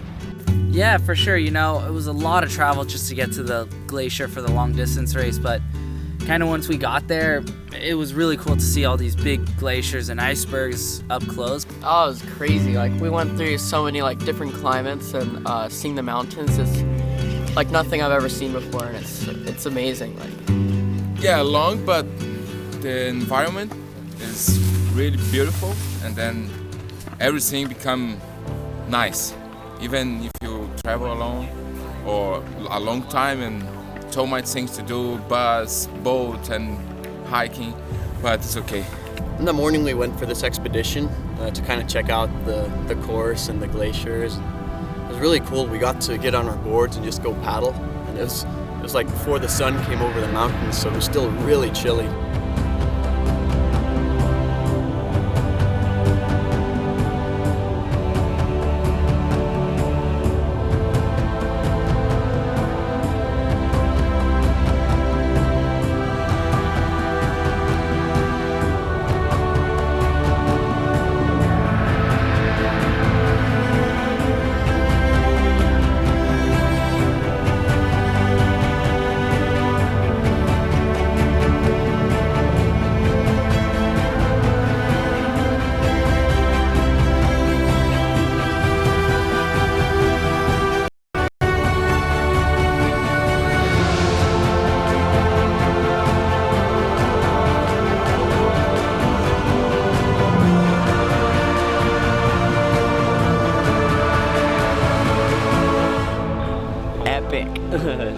cold, but amazing, beautiful. Serene, just gorgeous, pure. I don't know, that's just a weird, crazy feeling coming up to those big old glaciers, and you can just feel, it's like breathing on you. You can just feel the freezing air just coming off the glacier. Yeah, you feel super small out there, that's for sure.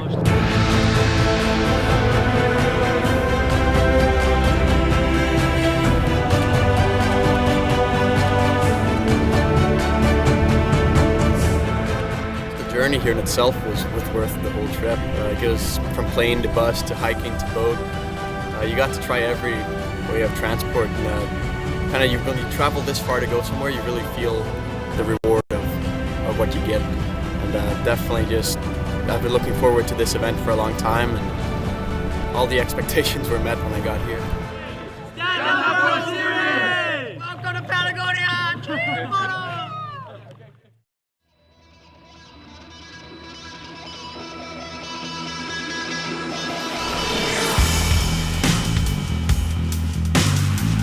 We've had a fun moment in front of the glacier with all the guys taking photos.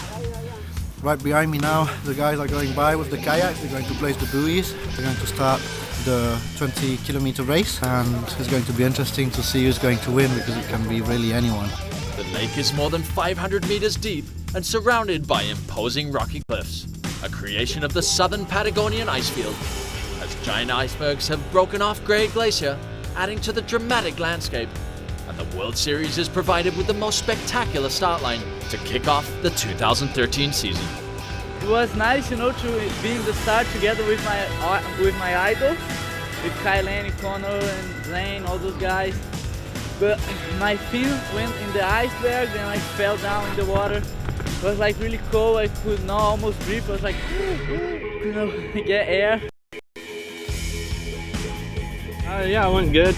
Just battling the whole way with Kai, and Tristan did a great job as far as keeping on it, as far as telling people to split up, stop drafting. I was stoked to see that. There was a lot of focus on not drafting in this race, and I think it was really good. Really put the best out of every one of us, and we gave it our best.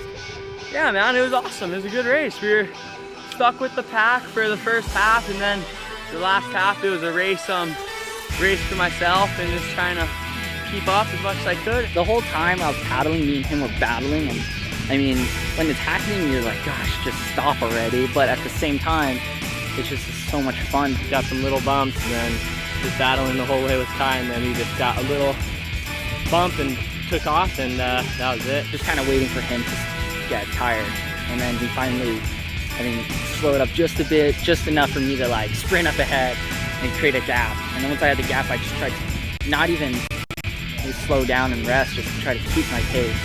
And I just paddled hard the whole time until the end. Kai got that one bump and pulled ahead, but I was stoked to come in second and paddled my all. I'm hurting now, so I know that I paddled my hardest, and it was a great race. The guys get a big gap, and then I was trying to get a smaller gap, and I was 5. It was okay. Let's see tomorrow how it goes. Don't go anywhere, as when the Standout World Series returns, we head to Puerto Natales for the sprint racing component of this Chilean stop, as the first champion of the 2013 season will be decided. This Standout World Series episode is brought to you by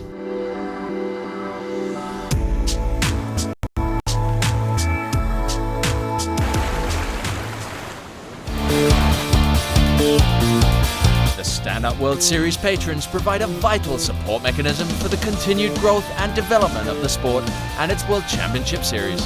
They also support some of the world's leading athletes as they pursued their quest for the World Championship title.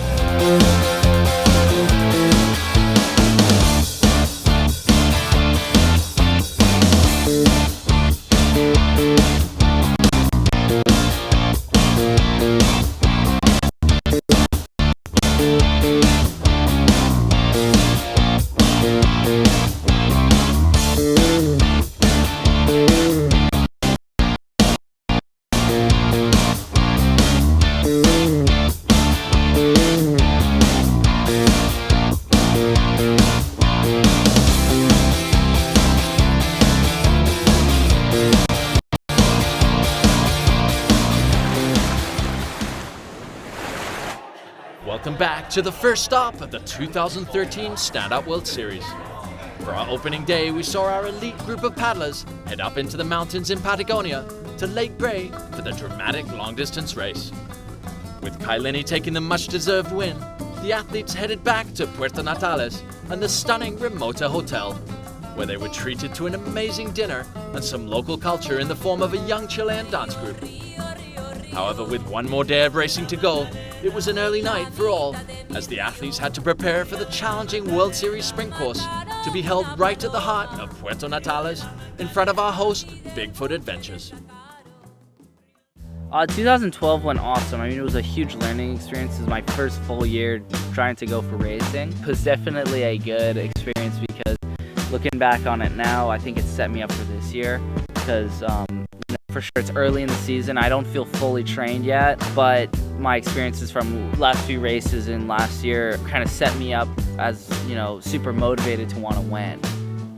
Battling with Connor, I think it makes the racing a lot more fun. It makes it a lot harder, that's for sure. To be in second got me stoked for this year, to really push hard and try to take that championship. So for Kai, You have to be that much more committed and push yourself so much harder. definitely know now that I have to work really hard. He's going to be putting everything into it, and I know I will be too, so coming after him. I wouldn't be race world champion if he wasn't there pushing me, because if you don't have somebody pushing you, then you're not going to want to go after that. Just racing against him in general is awesome. I'm standing up here on the top of the hotel, kind of checking out all the scenery, and it's going to be another amazing day, especially for sprint racing. Yeah, my first impression, got to my room, jumped in the shower, probably one of the best showers I've had in a while, just a huge shower head and right from the ceiling, so it's pretty amazing, and great food and great care from all these people, so thanks so much to Ramota Hotel, and got 2 nights here, so take advantage of it. Well, the sprint racing I always feel like has been my bread and butter. The long distance has always been the scariest one for me. I always feel like that's my weakest point. Sprint racing's a little different. It's not so much physically, whereas the distance is like mentally. You gotta push as hard as you can, and that's kind of the strategy, because a sprint, there's just no room for tactical mistakes. And This is my first time sprint race. I preferred long distance, but today I have to pedal hard because the guys here are very, very good in sprint races. Whereas today it's going to be a little bit more tactics and saving your energy throughout the heats, not going all out in the first heat, second heat, but trying to save that for the last one. you got to make it that's the first person to the buoy, and that really sets you up for the rest of the race. And I had some good experience the last few months with the sprints. Just go hard, never look back. Just don't look back what's behind you and keep going forward.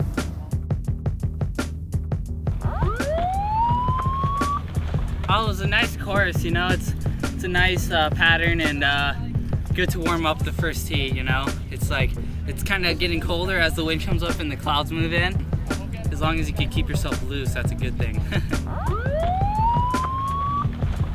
I feel good after yesterday's race. I definitely, paddled my butt off, but it's gonna be going quick here, and we're gonna see a champion for the sprints very soon, so I'm definitely looking forward to it.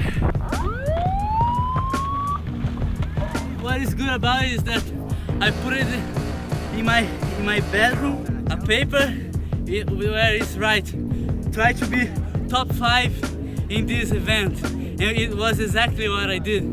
I finished at 5. It was okay. It's my first time competing in the World Championship, and let me see how I do in Brazil. Yeah, I felt super small yesterday when we were checking out all the glaciers. I've never been down to this part of the world, or any like Alaska or any of these types of places where it's like floating ice everywhere, and like I said, you feel so small. And we got up next to the glaciers, and you're just paddling next to these mountains of ice. And I've never really experienced anything like it, because you're just looking at this vast amounts of energy there, and like just looking at deep color and shades of blue in there was just unreal. Yesterday was a great race. I kept a good little distance in the beginning, trying not to draft, and then Kai guys caught back up to me, and I knew I had to do a little bit more technical aspect as far as drafting and stuff, so tried to just stick with Kai, and kind of broke me a little bit. He just kind of got a little farther, and in flat water, you know, I mean, even a board length in front of you is a lot to catch up. It's definitely nice to have some people you can have fun with and trust more than someone you're scared of. I think that's a good thing when you're traveling as much as we do for all these events, is you feel comfortable around the people surrounding you. And I'm just so happy to be able to share this experience with a couple of really good friends. Like I think it was Zane said, yeah, before the race we're all friends, but during the race we're competitors. But it was just great times yesterday.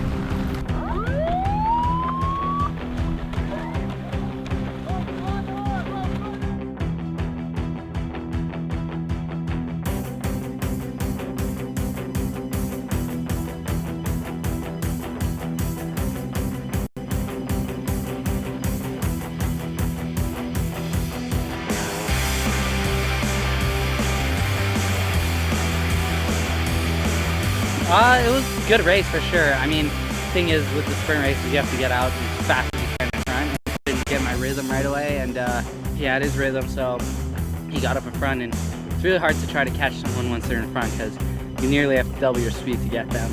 Yeah, I knew I had to get to that buoy first, you know, and sprints, you know, really counts to get that buoy first, make that turn, and keep that little distance, you know. It's such a short amount of time to pull ahead or even catch up, you know. It's really hard because you do that buoy turn first, you're going in the opposite direction for like 3 more strokes when he's still trying to get to the buoy. And all I can think about is now I have to go again with the tiebreaker, but super stoked and glad I came on top.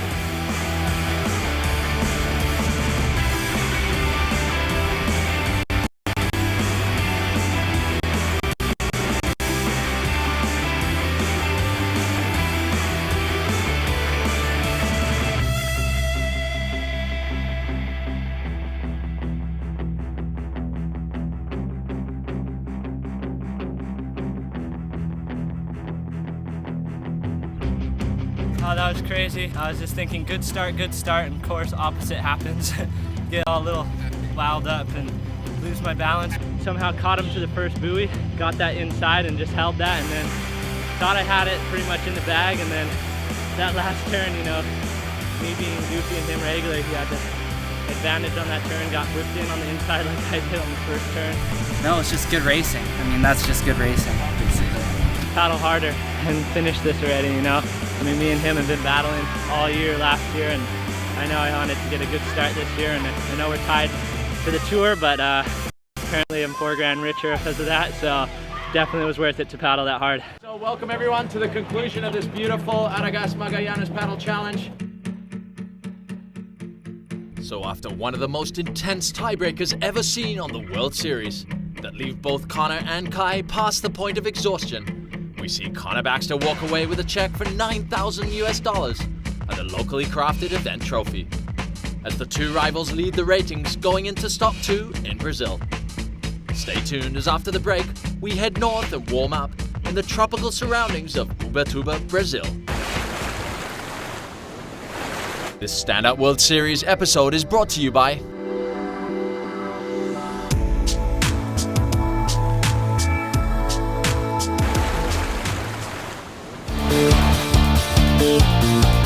the Standout World Series patrons provide a vital support mechanism for the continued growth and development of the sport and its championship series. They also support some of the world's leading athletes as they pursued their quest for the World Championship title.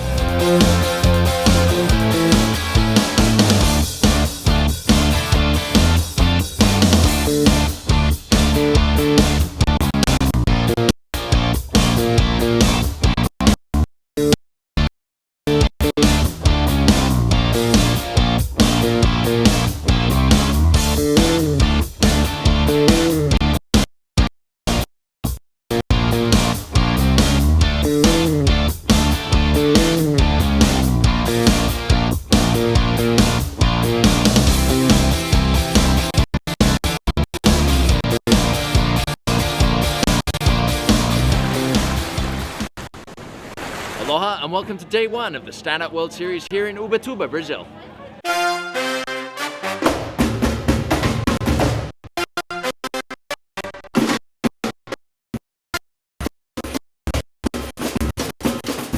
first time I've been looking forward to getting here for a long time, and that's with all the islands and jungles and stuff. Like, couldn't ask for a better place to compete.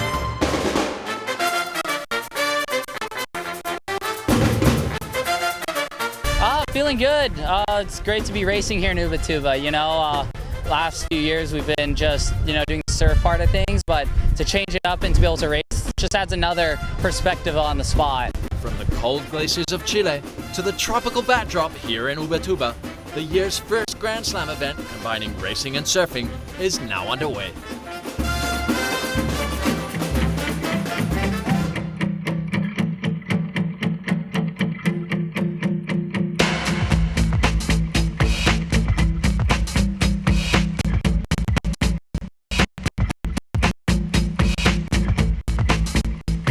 Now we had some pretty amazing Brazilian athletes that are #1 over here and actually scaring me. You know, Vinicius, he's up there, you know, he's grinding hard. He's just one place away from making the finals, and same with all Animal and all the other Brazilians out there. You know, they're just showing us what they got, which was pretty sick.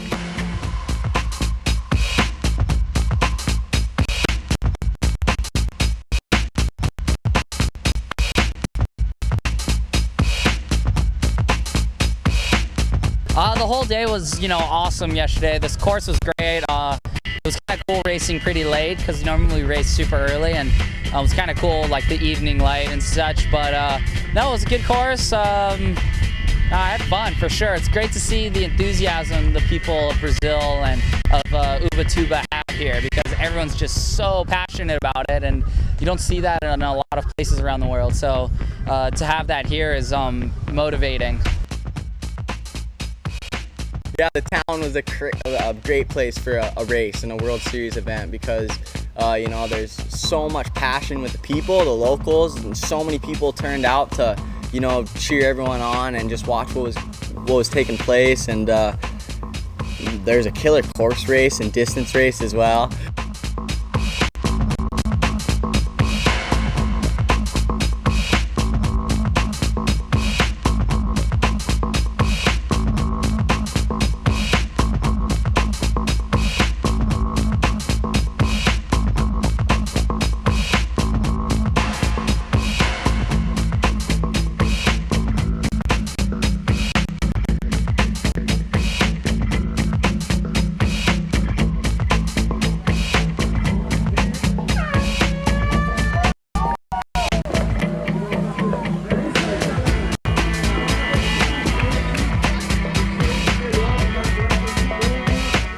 Yeah, yesterday was a great day, you know, a little late start, building all that anticipation up for the whole race, and it finally got on the way and had an epic course for the whole event, and a little bit of a swell, nothing too crazy, but enough to make a distance or lose a distance, and yeah, it was super sick, a lot of fun racing with all my friends.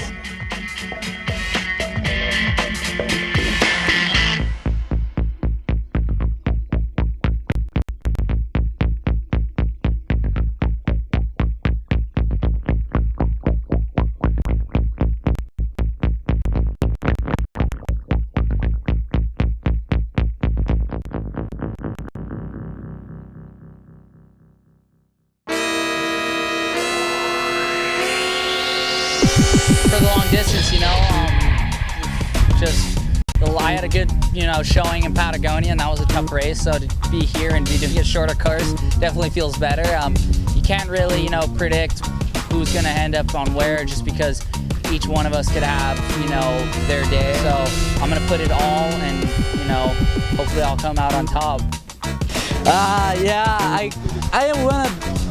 I don't know. I was liking the first course. There will be a little bit downwind, but then the wind changed and then the course also changed. So I think we'll be good in the downwind. I'm training this, you know, will be fun. With one of the biggest turnouts yet, this is destined to be a groundbreaking event in every respect. Long distance are always tricky, like, because you have to conserve energy for the end, but you know you have a stacked field with all the best guys in the world, so you can't really go easy all the time. So I think it's going to be very much like a sprint all the way. It was awesome to see a different group of people up in the pack. I mean, you know, we always see so much of the same guys on tour, and man, it was awesome to see not only different people, but other people that are keeping up with the top guys that travel with the whole series.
Means so much to me. Me and Kai have been battling all last year, this year in Patagonia, so to take it home for the first day of the Ubatuba Pro Grand Slam is it's an amazing feeling for sure. A result that boosts him into the ratings lead after stop 2. The stage is now clearly set for an epic season of racing.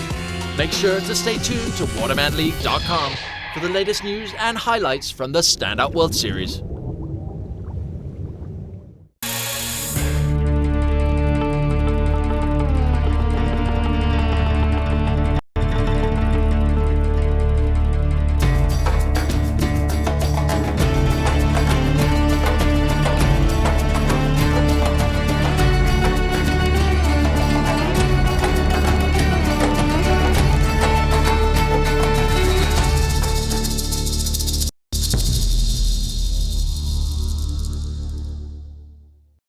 Welcome to Abu Dhabi, the thriving capital of the United Arab Emirates, and a striking and dynamic city for residents and tourists alike. In conjunction with the Abu Dhabi Sailing and Yacht Club and UAE SUB, the Waterman League is bringing world-class stand-up paddle surfing to the desert. The innovative format of the All-Stars invites you in for a show like no other. First thoughts of Stand-Up Paddle World Series coming to Abu Dhabi in the Middle East was, you gotta be joking, right? It was quite surprising. It kind of caught me off guard a little bit. I received Tristan email while I was in Peru for the World Championship, so I was completely like, wow, I'm invited. I was really happy, and yeah, it was a unique experience for us, so I didn't want to miss it. This prestigious invitation-only event brought a selection of the world's best for a groundbreaking and next-level showdown in the world's premier wave pool and Wadi Adventure Park.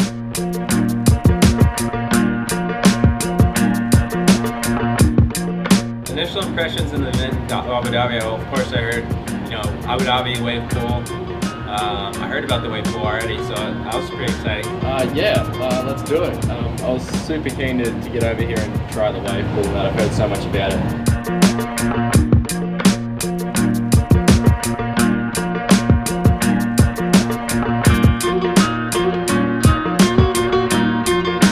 It never was like anything in my mind that was ever going to happen, and then sure enough, this year, Tristan announced that we were going to have an All-Stars invitational here in Abu Dhabi at the Wadi Adventure Wave Pool, and I was stoked, just hearing all the good stuff about it. Meet the 15 men who will battle it out to be crowned the first ever Abu Dhabi All-Star. Zane Schweitzer,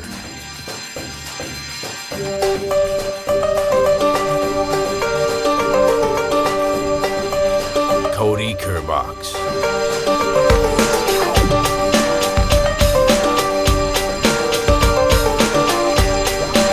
Baxter,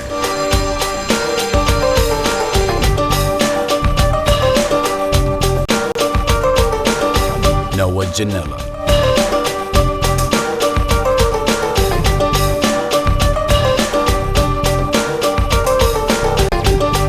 Leco Salazar.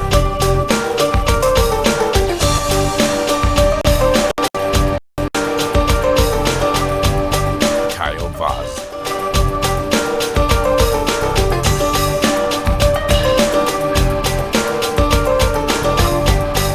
Ian Vaz.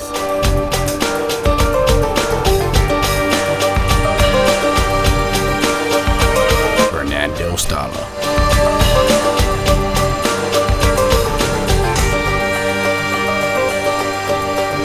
Bo Nixon.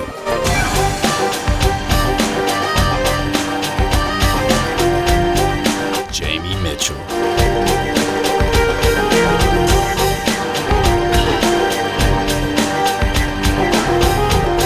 Kieran Taylor. Paul Jackson.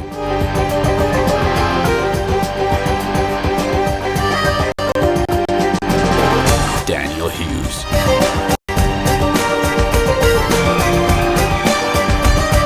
Remy Keek.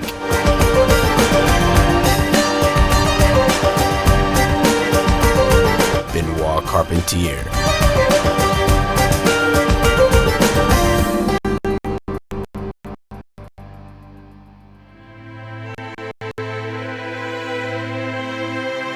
Straight off the plane, the riders get a chance to explore the beautiful city of Abu Dhabi, a city that has seen unprecedented development over the past few decades.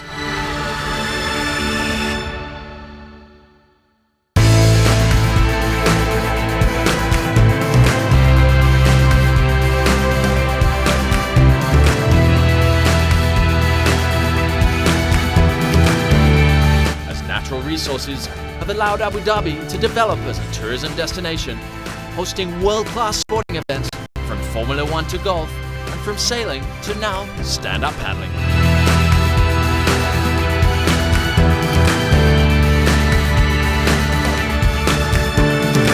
Like, this place is so cool to come and just hang out. Like, everything's big, and you know, even for the city, it's just not like a city. It's sometimes you look at it and go, where's all the people? Like, no cities are crowded. This place is just got the buildings, but it's got a good atmosphere around it as well. Coming here, I didn't expect it to be anything like this. I mean, even just walking through the airport, people are really nice, and everyone's looking at us, dragging our surfboards, like giving us thumbs up, like, yeah, surf, surf.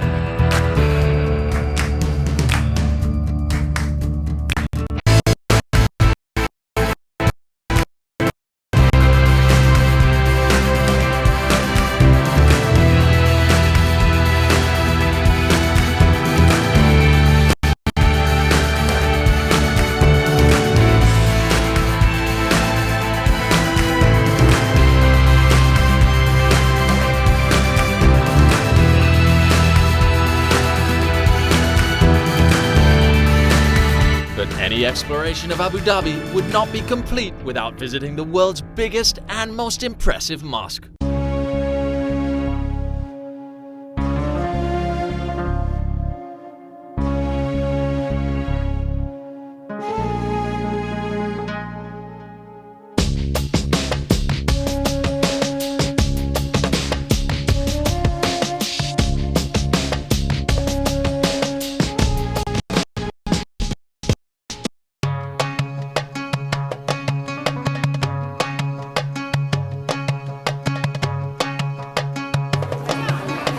No shoes in the mosque.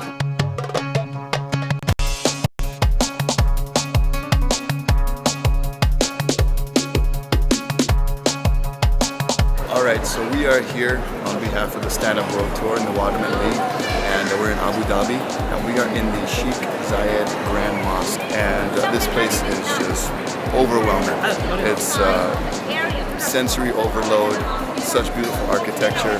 No little space is without the most intricate detail, and a lot of people are here to see it, and there's a lot of respect you can feel from everybody for this place, and it's pretty amazing. I'm gonna get that over my kitchen table one day, but it's super cool here. It's beautiful.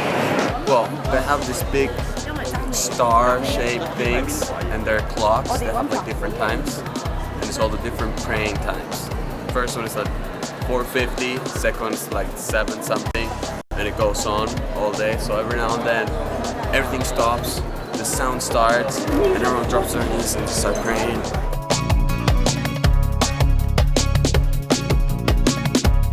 Can't even believe it. Just you look at it and just think how long it took to make just one of these pillars, and there's probably, I don't even know, over 100 in here.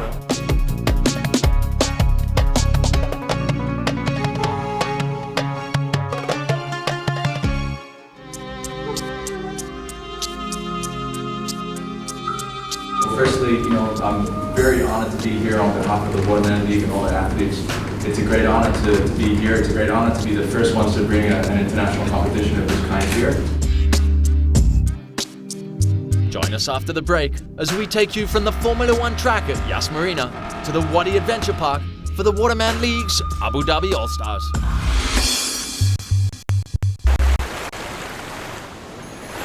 This Stand Up World Tour episode is brought to you by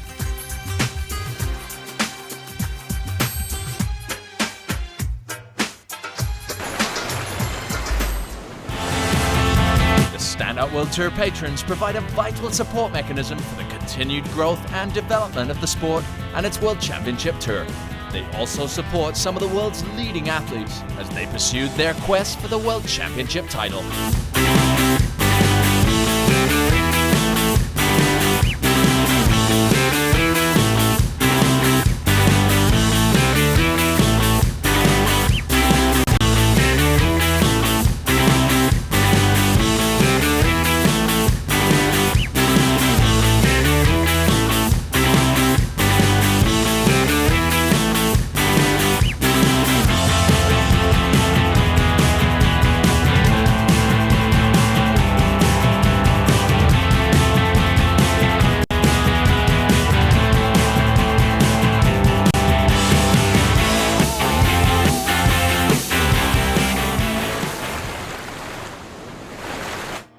Welcome back to the show.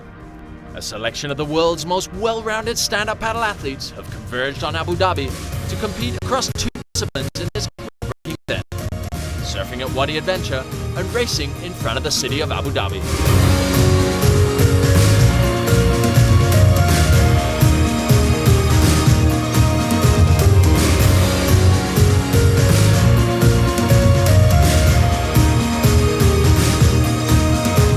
Exploring the beautiful city, 2 riders get a once-in-a-lifetime opportunity for a VIP trip to the Yas Marina Formula One track. Yeah, good afternoon. I'm Lee Apothecary. I'm the paddock manager here at the Yas Marina circuit in Abu Dhabi, and I'm going to take Cody and Bo around for a tour.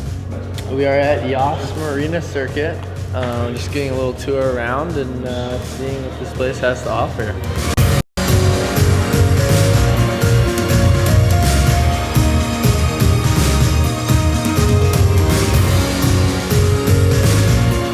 Incredible. Oh, those cars are so noisy. I can't wait to get in one of them and get out on the track. That'd be sick.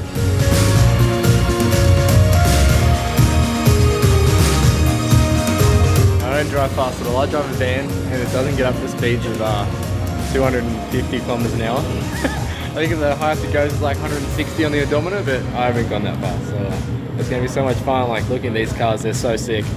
And I think one of them just started up before and it's so loud. So looking forward to it. Got the crash helmet. So good. Really nervous, but super excited and ready to go for sure.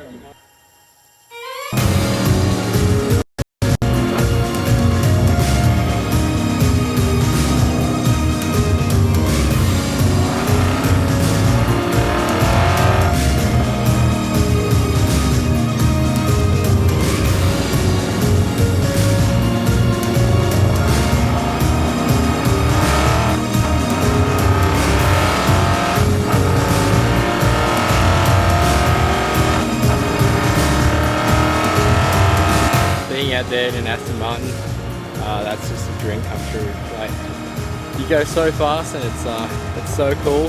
The driver's telling you all these different things, but you're trying to concentrate on the track, and it's pretty mind-blowing out there. I mean, the whole experience of the F1 track and getting to see all behind the scenes as well, and how it's all run and stuff like that. It's pretty cool. And wow, shortest 20 minutes of my life for sure.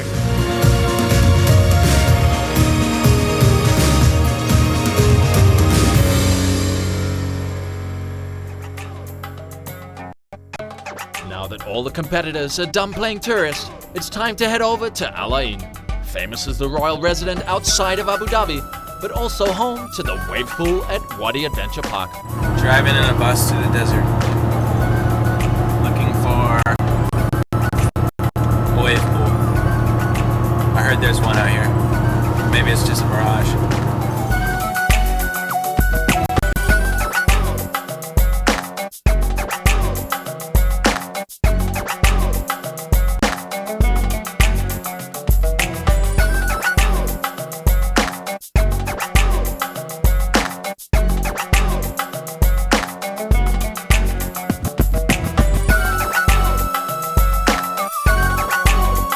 How's this thing?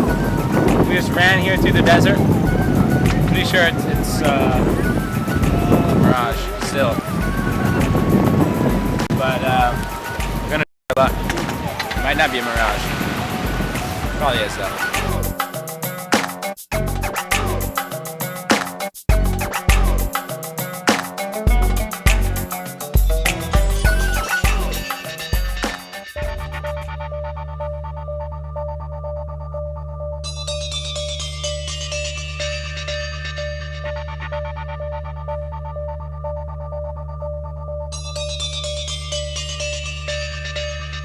Well, it was crazy. I mean, you sit there and you're like in the middle of waiting for a wave and there's nothing. It's completely flat. And then all of a sudden, here's this wave that's fully rideable. You can do airs. Guys are ripping on them. I mean, if you said that was a junk wave, you're crazy, because I mean, it's got to be the best wave, man-made wave as far as it goes. But I thought they were great, and it was really cool that we're surfing a wave in the middle of the desert. Kind of didn't know what I was expecting. I was like, okay, yeah, like waist high, shoulder high, really mushy wave, gonna be all right, da-da-da-da. And then the first day jumped on it and it was total opposite, you know. It was about almost head high on like the sets, I guess you could call it. But yeah, almost about head high, and had a lot of power, good check turn, and then for the closeout, and then boom, big air section.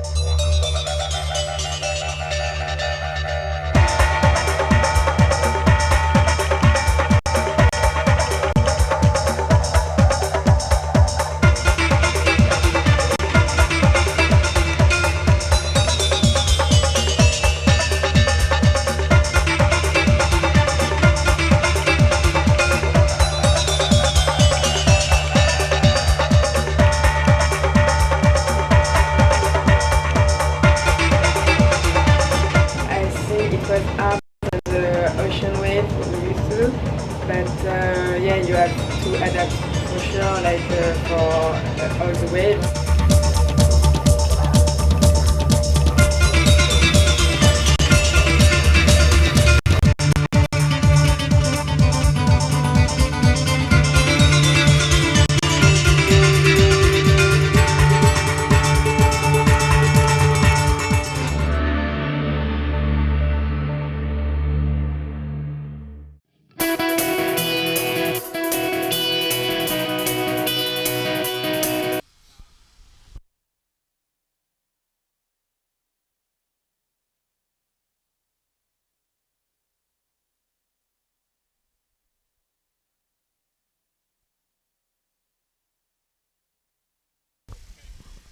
All right, so we are live on watermanleague.com on the live webcast on the internet, and we're just watching some of our Abu Dhabi event earlier this year in April, where we went to the Middle East to spread the sport of stand-up paddleboarding.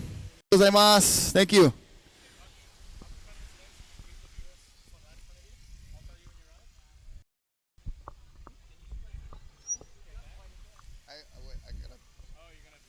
Yeah, so. Yeah, there we go, swinger. Kaipo, get in there too. Little backflip, So they change directions not as quickly as a standard short board. We're getting water patrol out there, and we want to alert the crowd that we have racers coming in. Just be a heads up, you're going to have racers coming in through the lineup. And once we see the first line of racers coming in, we'll see their finishing line through the surf, and then if we can just get that cleared for the final finish and keeping everyone out of the way and safe. All of the surfers and families enjoying their day here at Ali'i, thank you so much for taking a break in the action and being heads up for these racers coming in. The course should be clear. Once they start coming in, the course should be clear rather quickly. Yeah, we got about 30. Everyone's going to have a chance to take that from him. Andrew, look at the orange hat. Woo, over here, boo. And that's your lane in. He sees the finish line. He took the inside route. And Connor Baxter headed for Kaviga Foster with the orange hat right there, waving his hands. And Connor with that signature fluorescent yellow jersey. Win here in Turtle Bay, so stoked the new 2014 Fanatic is proving aboard to be at the top, you know. And Kai Lenny coming in fourth place, right behind Connor Baxter, where he currently sits in the points. Jake Jensen, thanks so much, bro. Congratulations, and awesome job. Yeah, ready for tomorrow. All right, these athletes are non-stop. He's ready to get back in the water for tomorrow's sprint racing. All going to be done right there at Turtle Bay.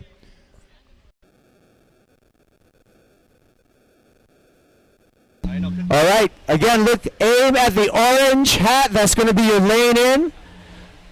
And we're keeping wide of our Keiki surf crew here. It is a Saturday at Haleiwa Ali'i Beach Park.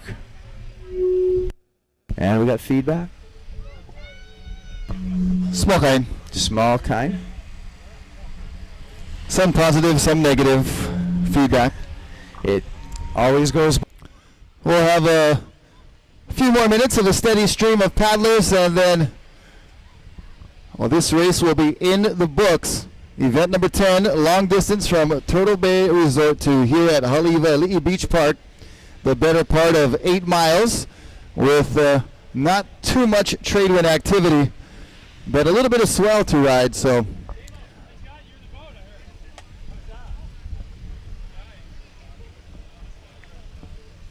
I wonder if our competitors took advantage of any of the swell. For that fella from Cavella.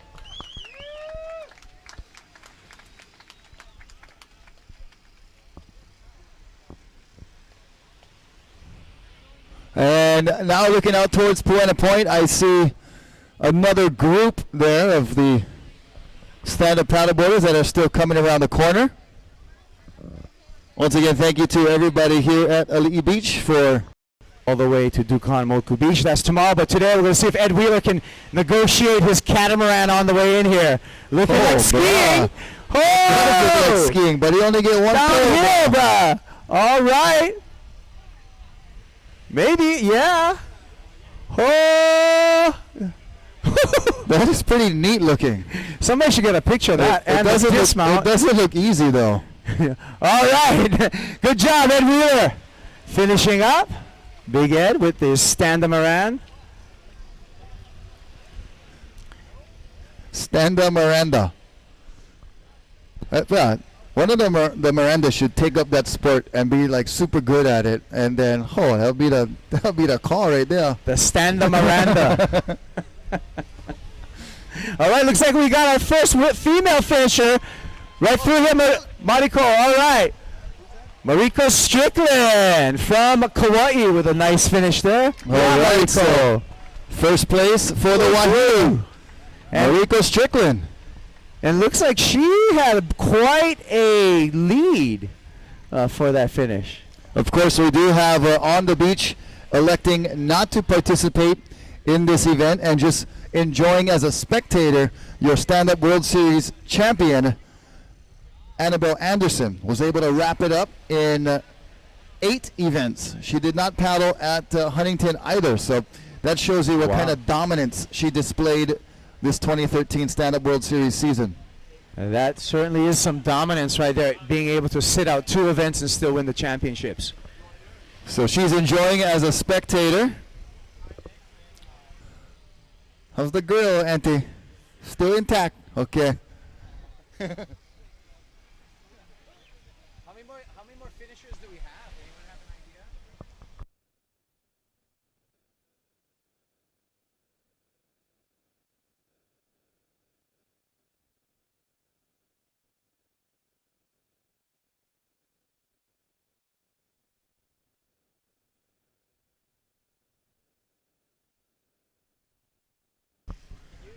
We've got about 16 more paddlers.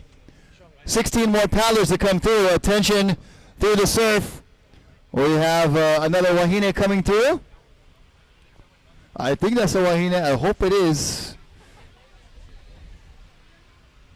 But good thing the wind's blowing onshore, so my voice I don't think is carrying that far.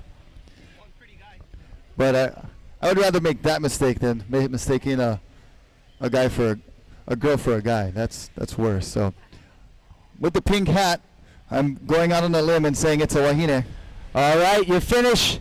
Orange hat is what you're aiming for, paddler, and that's your lane in. There you go, for a safe lane in. All right, mahalo to Kavika Foster. We got a pretty good looking lane right now, forming right through the surf. Well, if she doesn't catch this one, it's going to be interesting. I think she's going to get it. There you go. It should be safe sailing from here on in. Just watch out for that monk seal holding the camera on the inside. Is that Haynes out there? Is it? That is, bruh. Wow, he's everywhere in the water. Yeah, world's finest ocean videographer, Larry Haynes.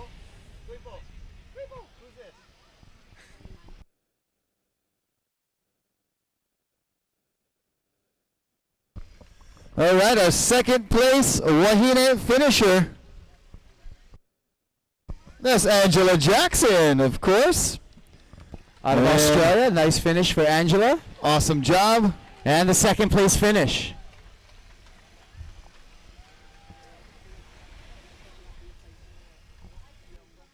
Whew, in and out through the surf gets treacherous. A lot of position changes, a lot of positioning and jockeying for position. So it should be exciting. Like you said, Kaipo, very spectator friendly. Right off the bluff there at the Hang Ten Bar, you can have a Mai Tai. A Pacifico.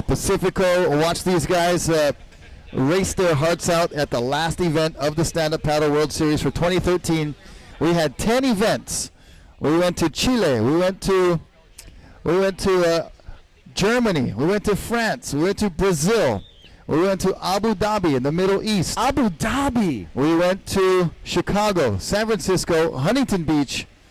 So wrapping it up here on the North Shore. So Rocky, in Abu Dhabi, was everyone feeling your beard over there? Oh, bruh. The way in. All right, so aim for the orange hat. Watch out, watch out. And heads up with this racer coming in. Heads up, kids, on the shoreline. Thank you. We're going to have the guys finishing right in the middle here, so just be careful. We've got about 13 more or 14 more guys and girls coming in. They're really spread out just because of the long distance of this race. And the lack of wind has really created a lot of distance between each paddler.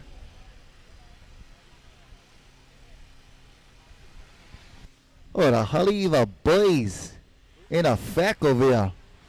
By the Leonard, by the Kevin, Koloe, Kaala. Woo!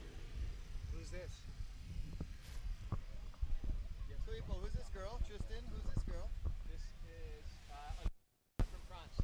Here's Olivia Piana from France. So we had Mariko in first. Angela in second.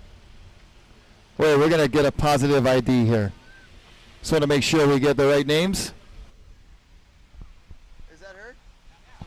That is Olivia. Laying in right by the orange hat. You got to wave behind you. She gonna wait for the set. Drop in on the big one. Okay. Is this Haley Harrison? I believe so. We'll get a closer look. Ano mo mayra kain? Makaani-ani? Automatic binoculars. Binoculars. Trinoculars. Smart. And it's gonna be a drop, that's for sure. And negotiates it and the bump, no problem. And that is Haley Harrison getting confirmation. And watch that nose go. Oh. Jinx. You see? Yeah, that's what happens when the announcer says no. And we got a little bit of a set behind. It's okay. She's going to get back up to speed, probably get on this white water. Heads up in the shore, boys, kids. Woo! Hey, you guys, move over there, please. Our shoot.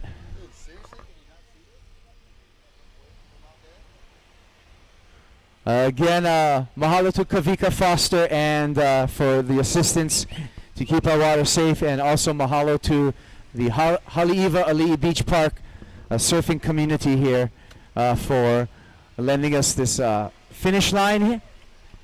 Dude, the shoot's over here.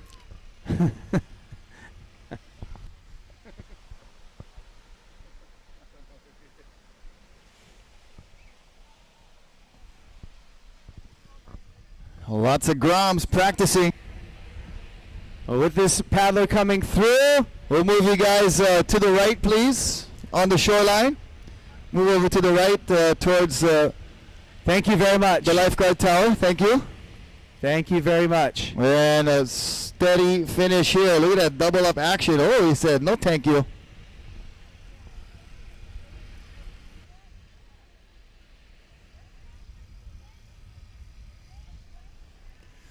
Stand-up paddling, one of those sports with the dual kind of like a bicycle. You have your trick BMX version of performance, and then you have your racing, Lance Armstrong long distance cycling version. That's right.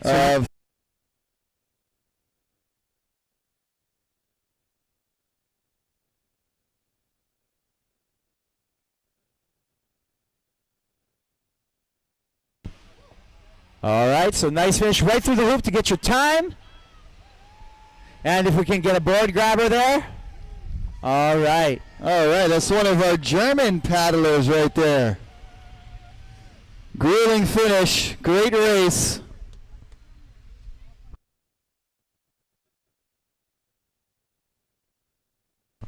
And Mr. Satch makes it through. That'll be appreciated just for the safety. Yeah.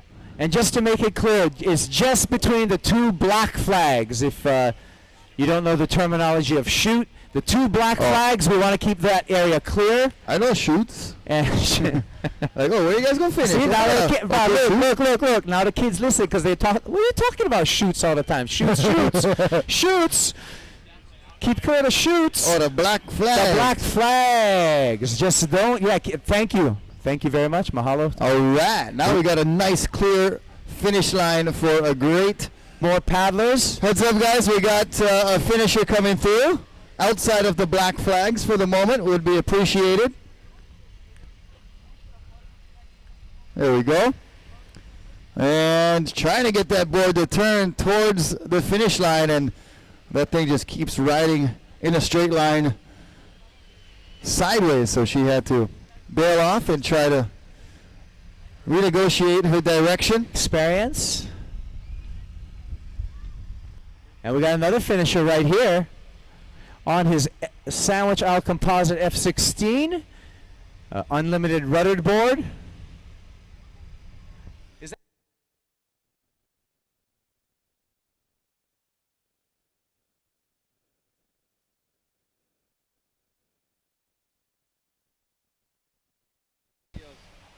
Mainly for the beginning guys that were. Can I grab you for But fast times nonetheless on this 10-mile course.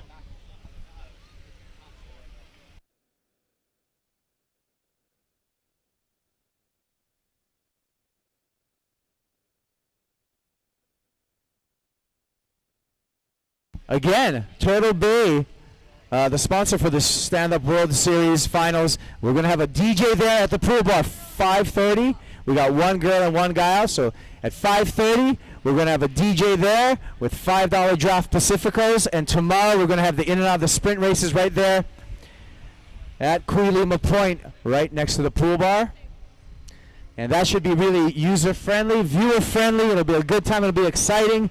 We got in support and for giving us some of the best venue that we could for doing those in and out of the surf races with wonderful accommodations, great surf, and just a great time over there at the Turtle Bay Resort. Also, thank you to Surfer the Bar. And we're going to have some good times over there with some talk story. And we're going to have music Sunday night by Brother Mel Pu'u over there at the Turtle Bay, and so that should be a great finish to 2 days of activities here at the Stand Up World Series. Also thanks to Oakley as well as Amp Energy, providing energy to our competitors throughout the day with their wonderful energy drink. Also thank you to GoPro for their support, giving us multiple cameras.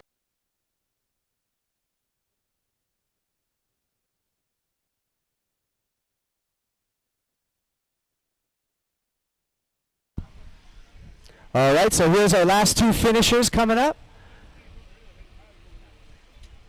Our last two finishers, and we're going to make sure they come here safe through the beach.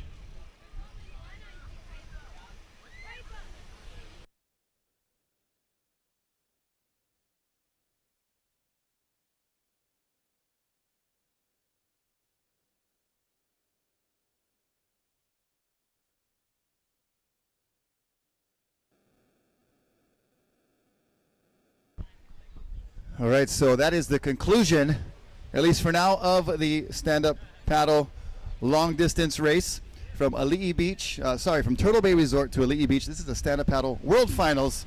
I'm Rocky Canon. This is Kaipo Guerrero. And Kaipo, we had some great finishes. We sure did. It was like the Ramos Ohana. Lots of love and prayers as well. And George is definitely going to be missed. Yeah, and